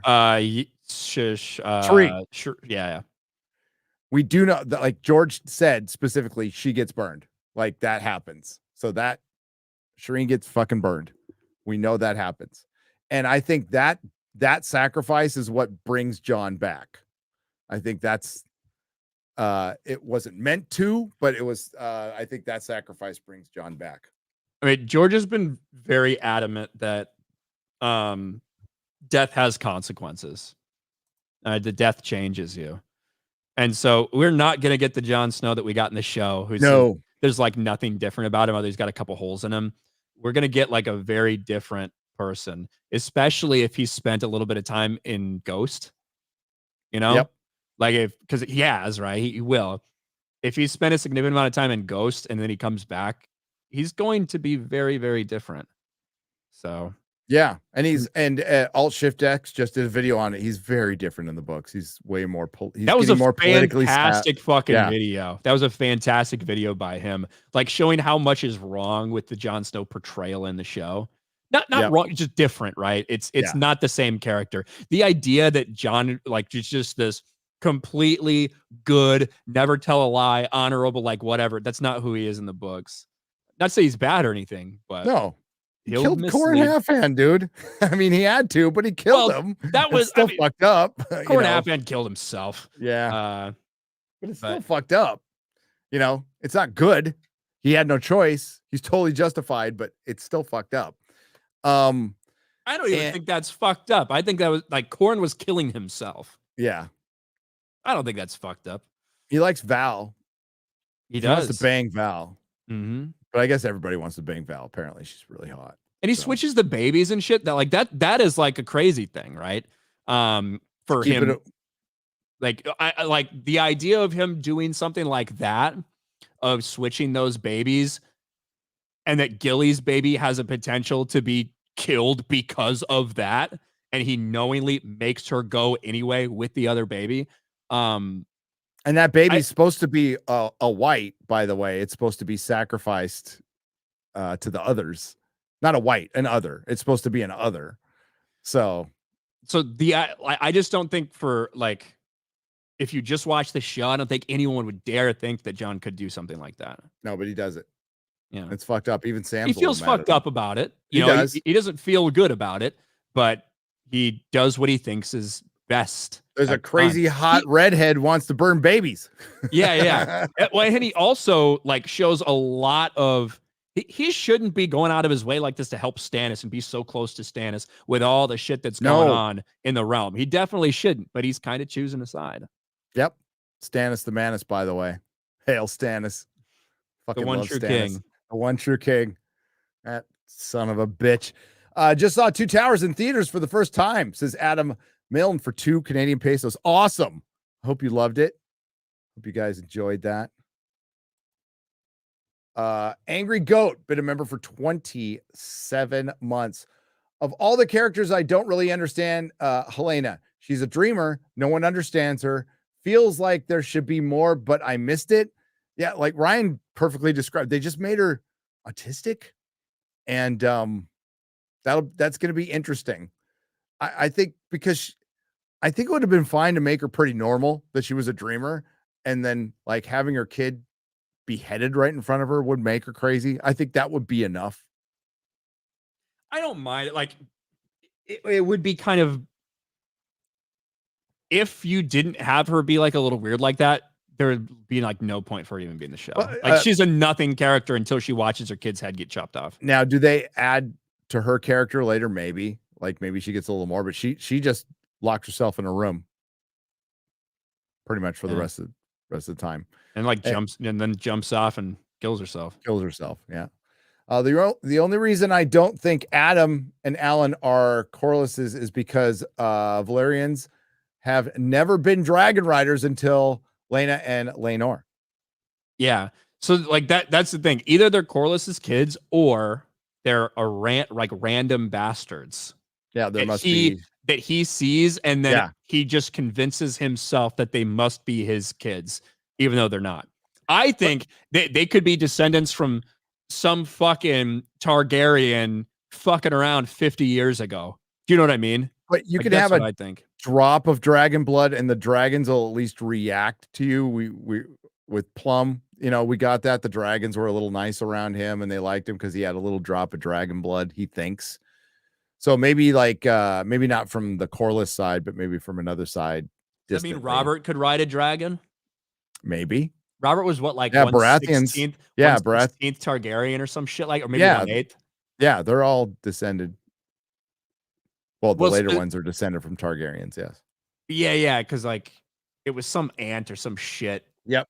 Yeah, it wasn't a lot, but like that was one of the justifications for Robert to become king after all that stuff, because he did have at least some Targaryen blood in him. Yeah. Well, like the first Baratheon was Aegon's boy, his right hand. Then he killed, I forgot the name, killed the Lord of Storm's End, and then banged his daughter. Yeah. Took his sigil. Yeah, I just that's like pure Baratheon. So Baratheon, yep. Chef Nick Nero says, nice to see father and son on a stream. You know, we like to get our father and son time. Yeah, Father's Day weekend, you know, we're going to be reviewing House of the Dragon, where a child gets their head chopped off. Yeah. So nothing says Father's Day like that. Nothing says Father's Day. Well, you know, you can kill your dad on the toilet. They did that on Father's Day. And then in Westworld season 2, the Man in Black killed his daughter on Father's Day. So why not? Damn. The only reason I don't, I read that one and I read that one because I'm dumb. How would a modern audience screw it up, Matthew? Very easily.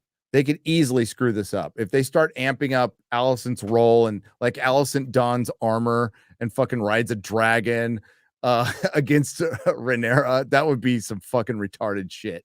So the only thing that semi justifies what I think is a horrible scene at the end of episode 9 is when Rhaenys. The only way to justify it is Rhaenys is out there like, I don't want to hurt any mothers, but she's talking about royal mothers and members of her family. She doesn't give a fuck about the small folk mothers that she murders while escaping. And dude, when her dragon, when Melees gets out of the dragon pin, like the special effects work, they specifically show the dragon stepping on people. Yeah, like they were not. They showed like in the tail sweeping him into like the hole and shit. Yeah, he killed a fuck ton of people. Yeah, she did. The small folk, dude. We saw. Remember, what a great sequence in episode 3 when Daemon goes with Corlys to the Stepstones, and that dude who's nailed there, sitting here eaten by crabs, and he hears Caraxes. Oh, I know. He's like, Daemon, my prince, Daemon, he's here to save us. And Daemon just starts burning all these triarchy fucks, all this shit. He's like, my prince, save me. And Daemon just fucking Caraxes comes down and squashes him and kills him. Like, no fucks given. Yep. The small folk do not matter, and they never will. It's the way it should be. Exactly. I was an extra on a couple of seasons of Game of Thrones. HBO are a pack of tossers. We were given chocolate bars for lunch on 16-hour days. No way. But they're all jokes on you. You said you did it for a couple seasons. Yeah. So it must have been good I'd enough to keep coming back to. Like a Clark bar or something, or some Reese's, Some Reese's. Yeah. Something like that. That's funny though. No, that sounds like a crew. That's why they were like, whoa, solidarity, we're all on strike, and they fucking work you like dogs. And it's for pretend. It's pretend. Toxic Man Flu's been a member for 41 months. What's up, Tox? Holy cow, 41 months now. Is this series the Star Wars trilogy Dan and Dave are doing, or is it Ruin Johnson's? I'm so confused. It's Ryan Kindell's, who Az thought I was saying Ryan Kinnell. It's Ryan Kindell's. Az thought you kept saying that? Yeah, he's like, why are you saying Ryan Kindell? And I'm like, that's the showrunner, dumbass. He thought I was mispronouncing your name. I say Ryan Condell just because it's not close enough to my name. Okay. But I think it is Condell, I think, but I don't know. Well, so far he's a competent showrunner, and the real idiot is gone now. So we'll see. Miguel Sapochnik. Miguel Sapochnik. Good director, fucking moron. Anybody starts talking long enough that's behind the scenes stuff, it's not good. It's really not. HBO needs to get rid of that. Like, what made Game of Thrones season 8 1,000 times worse was Dan and Dave's explanations after each episode. If they were just not there, it wouldn't have been as bad. I kind of forgot. She kind of forgot. That is going to go down in television history. At both the Fellowship and Two Tower screenings, one of the last things I saw in previews was an ad for House of the Dragon. Oh, that's smart. That's Warner Brothers. Warner Brothers distributes it, so that makes sense. That is really smart of them. The fact that we're starting to see streaming things advertised in theaters is, I know, seems counterintuitive, but hey, what are you gonna do? well, they're taking money for advertising. It's like, here's you're training your replacement, basically. That's what you're doing. I saw Rings of Power shit in the theater. The sea is always right. Corlys Velaryon will not be saying that after the Battle of the Gullet. I agree with Ripa. Thank you, Eric. Thank you.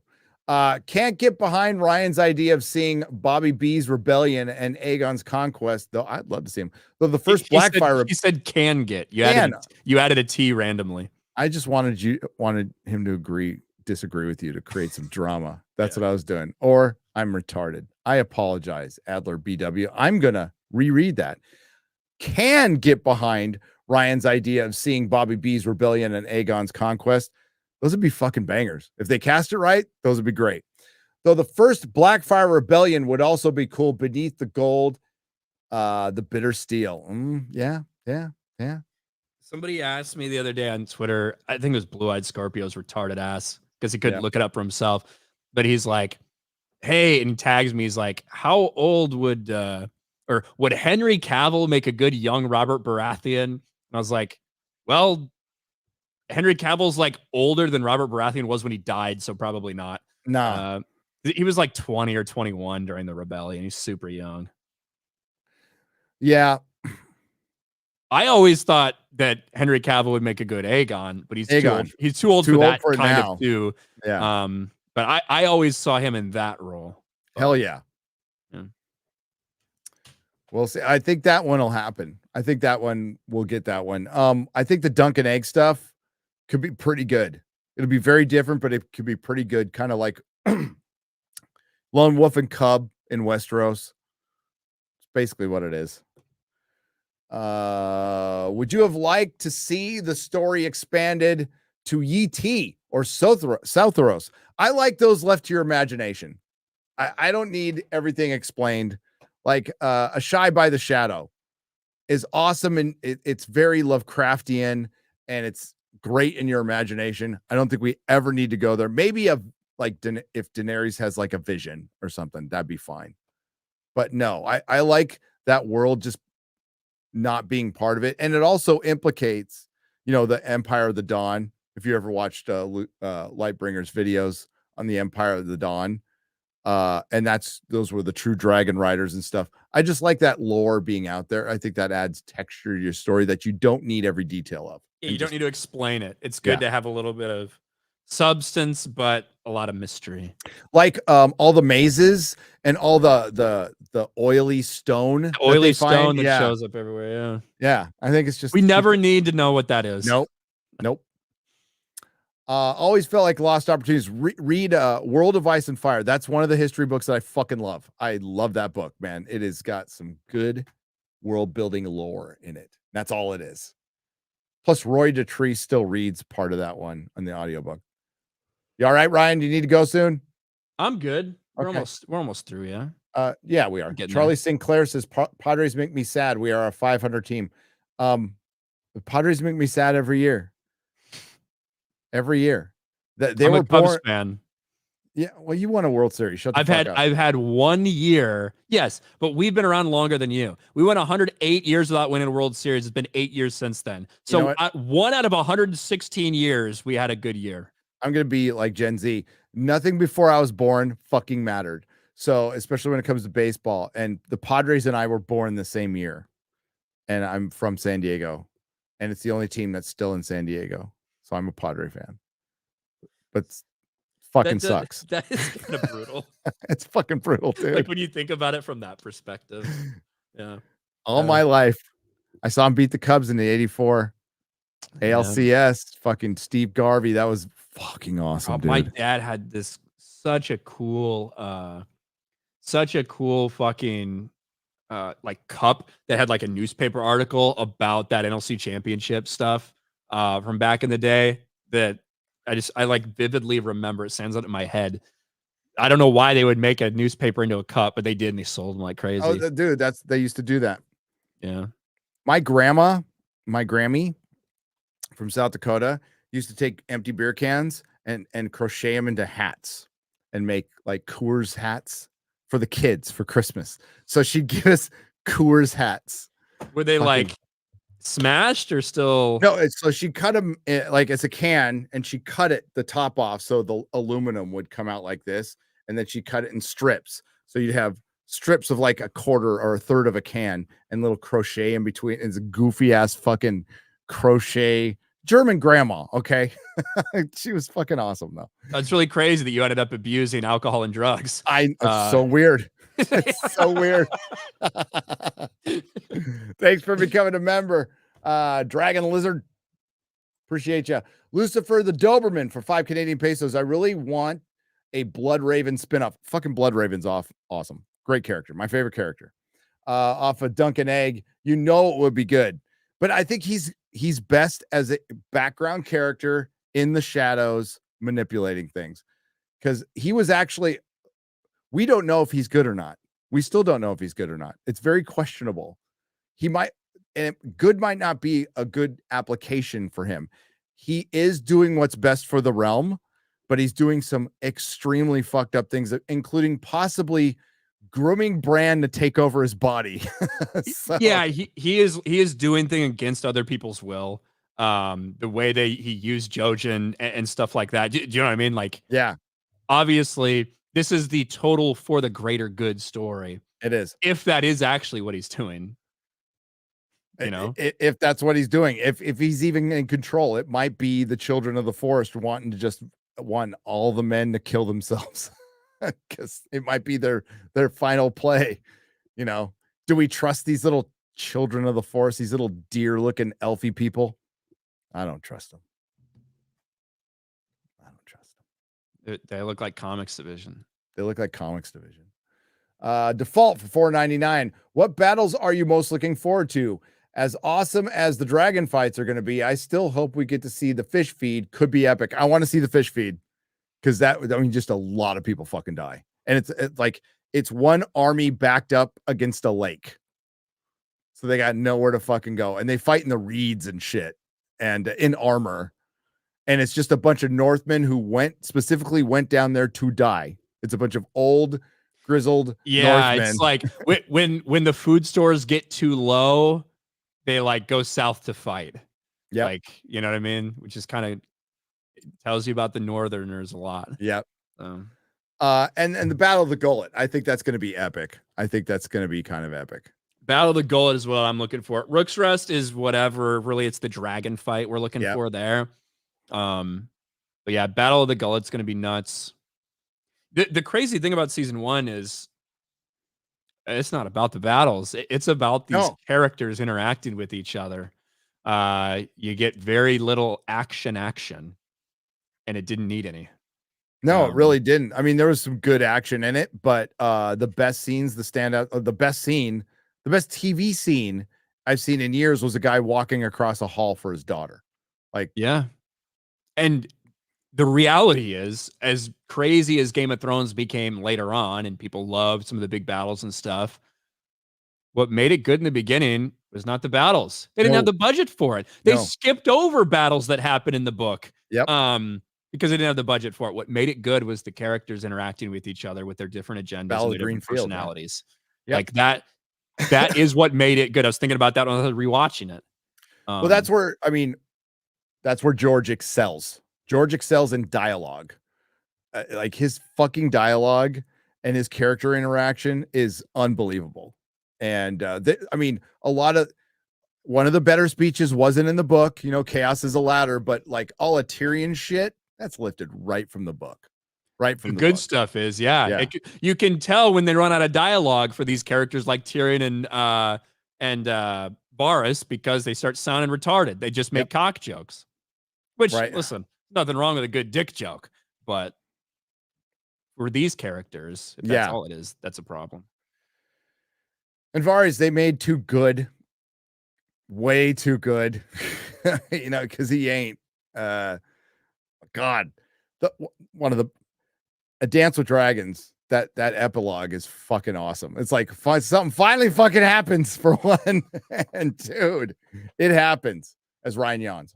But sorry. it's all good. I don't care. It's late. It is late. See, these Sunday's like a busy fucking day for me. I bet. Sports Wars stream. Then I went on George the Giant Slayer's stream. Then I did my stream, and now we're here. Fucking A. Thanks for being here, man. I appreciate it. Thanks for having me. It's fun. Of course. I want blood and cheese. This is the most I've looked forward to infanticide ever. I love you. I love George. Love you, George. Yeah, it's woo. That's gonna be the first episode. And it'll probably be right at the end. So they'll probably have Damon, go into Harrenhal and Rhaenyra planning and all kinds of stuff. See, I that is one thing I wonder if they're going to maybe change that up a little bit. Because the plan, remember at the end of season 1, the plan was like, okay, Damon's going to go, but he's there to deliver the message that Lucerys is dead. So obviously he's not at Harrenhal yet. I think they're going to take care of that shit. Then he goes to Harrenhal. Yeah. And I don't know when we see that. It might be episode 3 before we see that or something. Because when is the North stuff going to happen? Unless that's part of episode 1, I guess could be. Oh, they probably skipped the episode 2 on that one, I would guess. Well, I mean, you could have it you could have it in between the planning for. Yeah, go ahead. The way the old show used to go is they would have segments with each character, right? Mm-hmm. So I think they could fit that in. I think they could fit it in. I think you could fit it into one, or you could wait in after Blood and Cheese episode 2 opens in the North. He has to go to the Erie first, though. Yeah, that's true. Yeah, so maybe they do that. Yeah. But I mean, season 1 ended with Rhaenyra just looking at the screen, being told being mad, and that was it. Yeah, I'm gonna rewatch it again. Damn it, Ryan. You son of a bitch. I watched Bright after you talked about Bright. I know. Yeah. I don't have time to watch Stranger Things again. Yes, you do. Will. You can at least do season 1.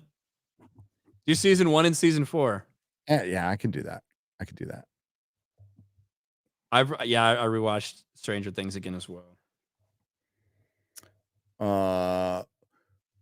Who will be Book John team with, Aegon or Dany? I don't think either. At some point, he's got to find out he's a Targaryen.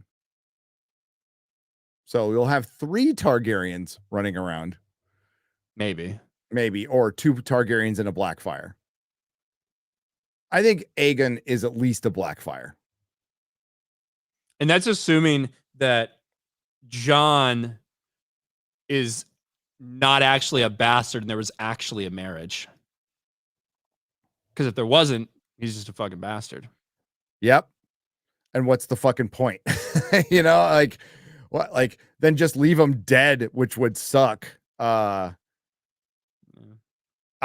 liked his stuff at the end of A Dance with Dragons when he starts politicking, talking to Tormund and stuff. I think it really picks up and he starts learning how to lead. And then he gets Caesared. I think George has already kind of hinted he's coming back. So also storming the pit was weird. Peasants killing dragons, Aegon burning Shepherd will be great though. I think, that's going to be hard to pull off all the peasants killing dragons. There has to be more to it. I think there'll be more to it. I could be wrong.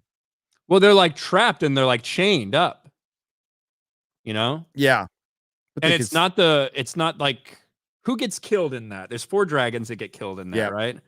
I can't remember. And one of them fucking escapes, don't they? Yeah. I don't fucking remember. Which I'll look it up.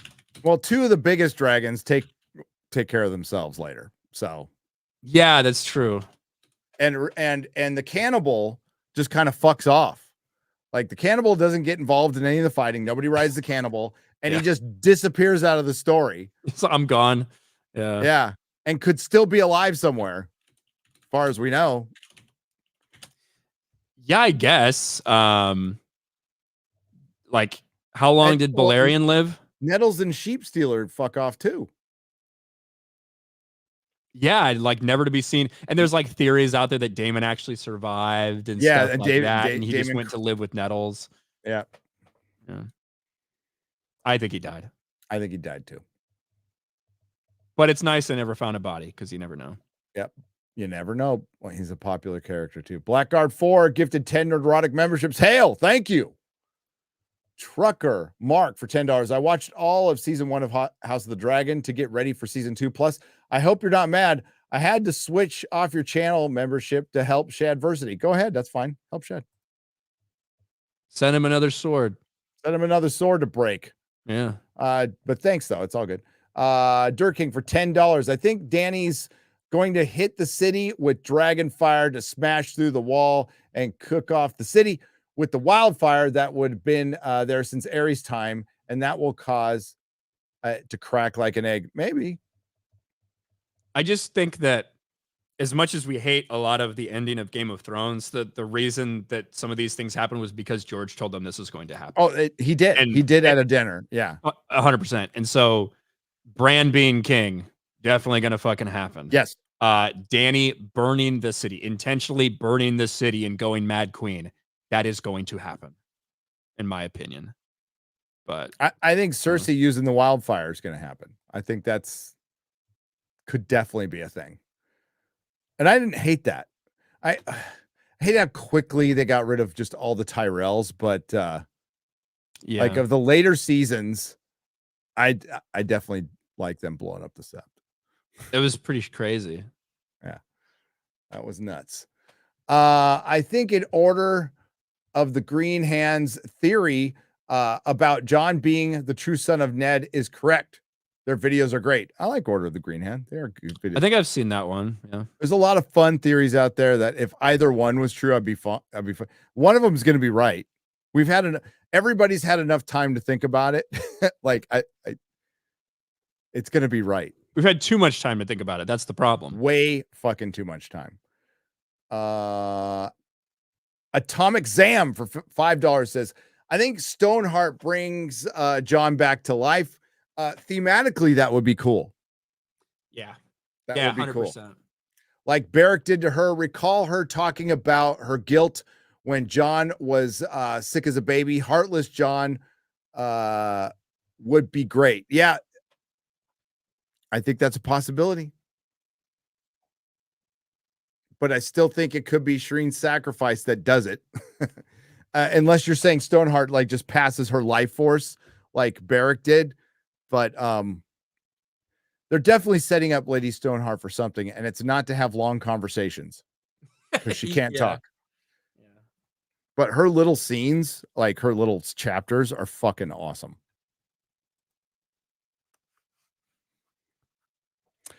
Samuel Eriton for $49.99. Thank you.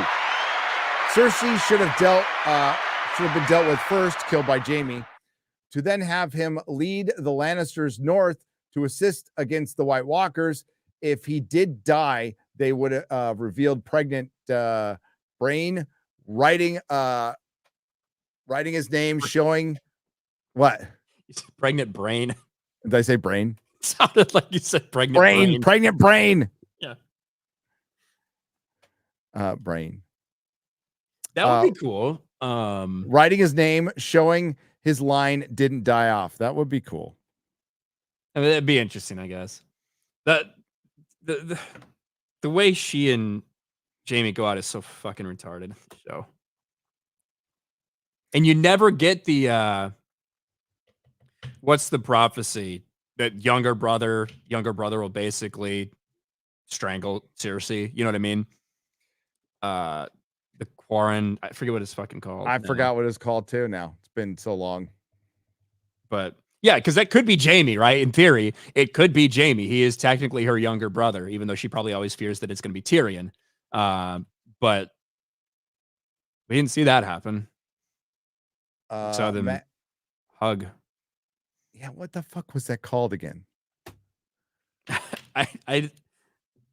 Because Maggie the Frog's the one that says it to her, right? The Valanquar. Valancourt. There it is. Thank you. Valancourt. Thank you. God, I knew it. I was like, what the fuck? Brain farting on that one. I used to like rotate and reread the books just over and over again. And then like 3 years ago, when it was just clear George wasn't going to finish, I just stopped. I just fucking I'm done. I think that would be very cool. Give Jamie like that would be very George too, to give him redemption and death. Yes, yeah. Yeah, Blackguard 4 for $20 as just a show watcher up until season 7. Would Arya's story arc have been better if she had committed to the faceless woman who had to assassinate either Jon Snow or Daenerys by the end instead of the Night King? Well, this is the problem with Arya in the show. She wipes out the Freys. She gets all the good kills. Littlefinger, the Freys, and the Night King. And they try to like, we didn't want to do something that they expected with Jon. It's like you had this little bitch kill everybody. It's like spread it out a little bit. And then the one person that maybe it would make sense for her to kill, and seriously, they didn't. Yes. Like, fuck. That was on her prayer. Queen Cersei. It's like, what the fuck? Yeah. So they definitely went modernism at the end. That choice to do Arya killing the Night King was pure modernism, pure message. That's all it was. It was Dan and Dave phoning it in, thinking they could go make their Star Wars movie. And they were definitely tired of making the show. They kept whining about it. Fucking Miguel Sapochnik fucking whined about directing. It's like, guys, you're directing the biggest show in the world and you sound like it's fucking miserable. It's like, find other people to do it. Yeah. Which they should have done. But yeah, it won't be like that in the book. She is trying to bullshit the faceless men, and they are going to come after her for it. I think they preface Arya dying alone. Like she never makes it back. I think in the books, she never makes it back. She will find some justice. She'll probably, kill Cersei, whatever, but she'll never make it back to her family. Yep, yeah. Never makes it back, and she dies alone. Curled around needle like John predicted. So it'd be fitting. It would be. Completely unrelated to this, but this is hurting my brain. Is Mahler doing the voiceover for Empires of the Undergrowth video on Steam? Just sounds like him. Maybe he's done some voice work for games. Warwick Robertson for $20 Australian. Why don't you? I'll ask him. Yeah, it sounds like a good thing to ask Mahler, I suppose. Yeah, he's done some voice work for games in the past. I can't remember the game, to be honest with you. But OMG Puppies for $10. Given the strange climate, do you think Game of Thrones takes place on Earth? I wonder if it is Gene Wolfe's situation, where it is far, far in the future, a planetary colony that has lost its technology and history. That's one of the theories, but it's not Earth. No, I don't think it's Earth. I do not think it's Earth. Mm-hmm. But we could be wrong. I mean, it's laid out a lot like Earth in some places. All the Asians are in the East. Yeah, I don't think it's Earth. No, I don't think it's Earth. Can't spell Targaryen without Gary. That's true. Taker 610 for $2. Don't forget that. You also can't spell it without ARG. Thanks for pointing that out. Choose Forever for $2. Bigot Army Raid. What's up? Hypnotic. That's Hypnotic. Nice. Thank you. Hail Hypnotic Raid. What's up, Gary? What's up? Cord Pop 1963 for $2. Hail Hypnotic, by the way. Bigot Army Raid from Hypnotic. Look at that. Panther 111 for $2. Appreciate that. Ryan is a fig. Well, we knew that. Thank you, Maximus. Maximus BT. We got Bio. Is it Biot or Bio T Wolf for 19? How would you read that? Bio T Wolf. How would Beardo read it? Biot Wolf? Biot Wolf. Oh, okay. Yeah. I would read it Biot Wolf. Bigot Army Raid. Read your chat. I'm reading my chat. We are. Hi, Bigot Army Raid. What's up? Thanks for the raid, brother. Thank you for the raid. We appreciate you. I'll get you back. I'll get you back for that. Speaking Moistly is a new member. Hail. And thank you for the $50 by it. Bio T Wolf. Bio T Wolf. Like he's got his middle initial, you know what I mean? Bio T Wolf. Speaking Moistly for 10 Canadian pesos. Nerdrotic is so big, he don't care about the biggest rating. No, I'm just dumb.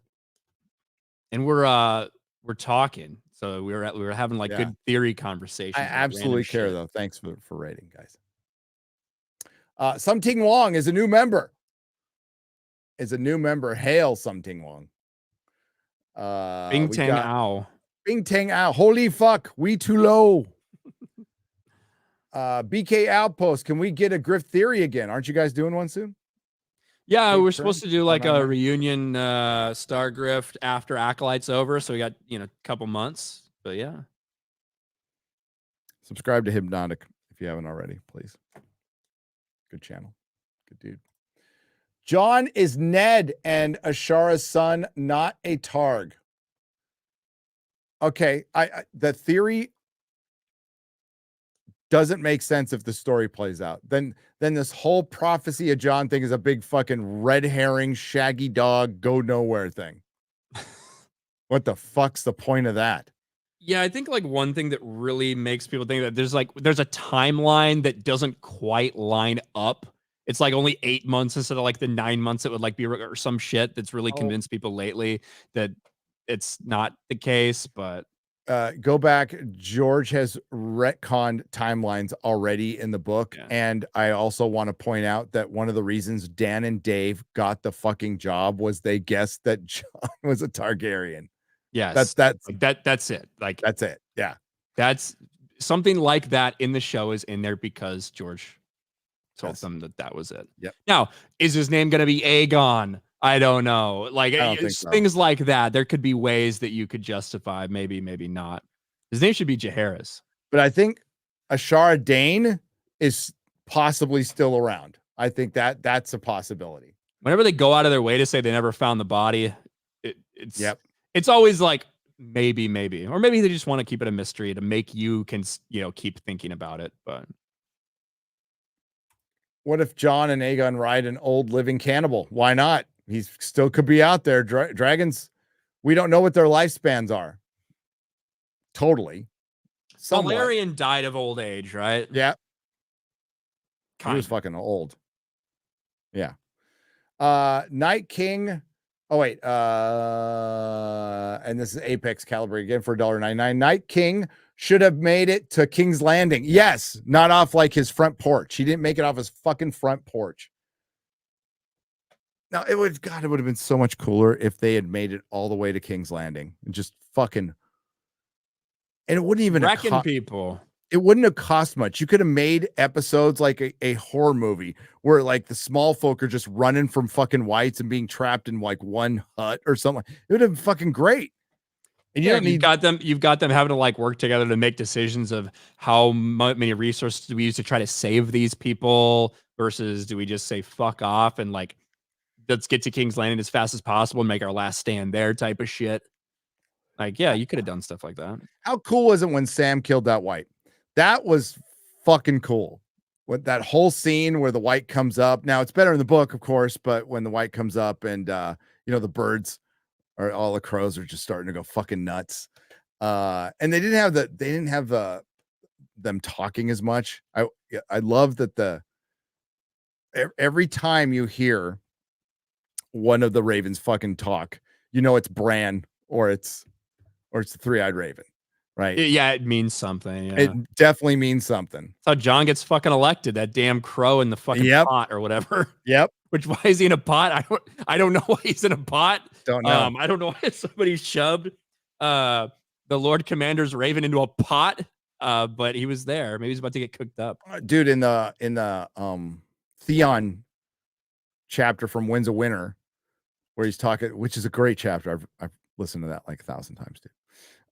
Where he's trapped with Stannis, and at the end, when it's all tree, take her to the tree, like sacrifice him at the tree at the end. It's like, it's fucking great. Lost opportunity. Oh well. Maybe they'll do it more in this show. Jeremy's Pride bike seat says hi, says the penetrator for $2, and that's where we're gonna end it. Yeah. That's what we were telling everybody at the meetup. Is Jeremy and you and Jeremy were marching at Pride. That's bullshit. That was my joke that I said to say why he wasn't there. I can steal it. Yeah, fair enough. Well, we mostly said Jeremy was riding around his unicycle without a seat. So without a seat. That's the most important part. Well, thanks everybody. This was a fun show. It will be re-uploaded on Nerdrotic Live. We will be live right after the show next Sunday with Mahler to discuss the first episode, which we just spoiled the living shit out of. So, we got it out of our system. It was good to hear. Was that Jeremy Eisenfire in the chat who said that he saw it and it's dark as fuck? Yeah, that's good to hear. Well, we know a couple people who have episodes already. That's true. Look forward to hearing from them. I don't want to see it early. Appointment viewing television. I want to experience it right along with every other single person in the world who's going to watch it open. Same here, except when I was on Free Folk back in the day, Ryan, and those episodes leaked from Spain all the time, I fucking watched them all. I watched them all, dude. Lady Greymaster, I have a legit question. Is one of the characters actually named Bran, like the cereal? Is that supposed to be funny? You know, Lady Greymaster. A joke. Is that a joke? Yes, Bran. Yes, one of the characters is named Elmo Tully, and his grandfather is Grover Tully. Okay. Have you heard the theory that all Brandon Starks are the same Brandon Stark? Yeah. Who's just like time traveled. Yes. Yeah. I watched Hard Home again recently. I told you it's fucking awesome. Great banger episode, dude. So fucking good. When I was on House of the Dragon, it says you might also like, and it was like Game of Thrones. I clicked on it. It was like season 6, episode 1. Like that was my left off spot. I stopped after season 5. That to me was like where it started to feel off. I didn't start watching Game of Thrones until season 3. The first 2 seasons I didn't watch, and then I randomly binge watched them because somebody had a hard drive full of a bunch of movies and TV shows and shit at work that I was on overnight, and I fucking binged them. Like, this is awesome. So I started watching the season 3. And season 6, I just started like complaining a lot to my friend. And he was like, you just don't like anything. I'm like, no, I fucking really liked it. But there's just like, season 6 is super hit or miss. It's like you have episodes or moments that are awesome. And there's also shit you really just like tilt your head at. And then season 7, I had big problems with. That's when the Westeros Express kicked in. And it sucks because, Hard Home and then Danny getting on the dragon for the first time. It's pretty cool. It's all that shit's pretty cool. Such promise. Yeah. I saw somebody post the other day. This is when Game of Thrones ended for me. And it's as they're sailing across the sea, you know, with the fucking dragons flying and the massive fleet and everything. Might as well have ended it there. Would have been better. Oh God. Don't get me started on Dorne. Fuck did they fuck? I mean, Dorne wasn't great to begin with in the books, and they fucked Dorne up, man. I'm not a big fan of the Dorne shit in the books. I'm not either. Although I do like Darkstar. Darkstar's awesome. He's a fucking dick. But I think there's something to him. So well, there's something to it. But the thing is, he's only awesome because of things he's told us, not because of anything anyone else has told us about him. Yeah.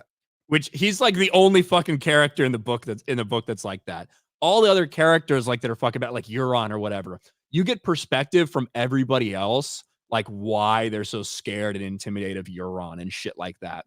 Whereas Darkstar, the things we know about him that we think are fucking so cool, it's things that he tells everyone else. Well, so he looks the part. It's tough to get a feel for him. Yeah, he's a Dane. He wields Dawn, the he baddest looks like a fucking Valerian because he's a Dane. Looks like a Valerian. Yep, has a meteor sword, like a magic meteor sword. Yeah, wants to steal the magic meteor sword. Euron was such a cool, like, because you had Ramsay Bolton, you're like, this is the baddest of the bad. Then Euron comes along, and they just fucking, Ramsay would be fucking Euron's fucking boyfriend. They're like, hey, let's have a pirate. who might be mystical, who might be a green seer, and a child molester. Fucking just let's make him as evil as we possibly can. No question at all. There's no gray with Euron Greyjoy. He's bad. And then let's make him die in the show by happening to swim up at the right moment while Jaime Lannister is there and have a fight. That is so fucking retarded. That's so retarded. Yeah. His Darkstar is great. He told me so. Yeah, he is pretty. It'd be funny if they're going to raid because like they're on their way to go raid his castle, by the way. And he's like, I was just fucking bullshitting. Okay, guys. Yeah. Dany could have burned King's Landing to save it from the Night King. Yeah, but I think she's gonna burn it for her. She's gonna burn it because she's mad. Yep. Is Bran's first name Raisin? Not. Probably not, Eric. Probably not. And the show could have been turned around if Jaime actually killed the dragon when he charged in season 6. Or if he'd been killed. Or if he had been killed, which he should have been because he was in full armor and sinking to the bottom. Like, he sank like fucking 100 feet.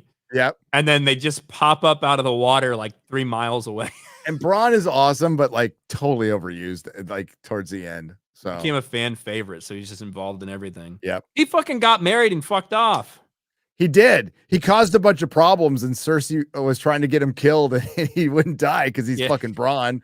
Yeah. But yeah, he was happy as like he was fine. He has no loyalty to anybody. He just wanted to get a castle. He just wanted some security, man. That's all he wanted. He just wanted a castle and a lady to fuck. He was a hedge knight. Come on. All right. Thanks everyone. Appreciate you. Thanks to the Nerdrotics. Thanks to everyone who left super chat and donation. Appreciate you guys. And we'll see you Sunday. Take care. See you Sunday. Happy Father's Day. Happy Father's Day.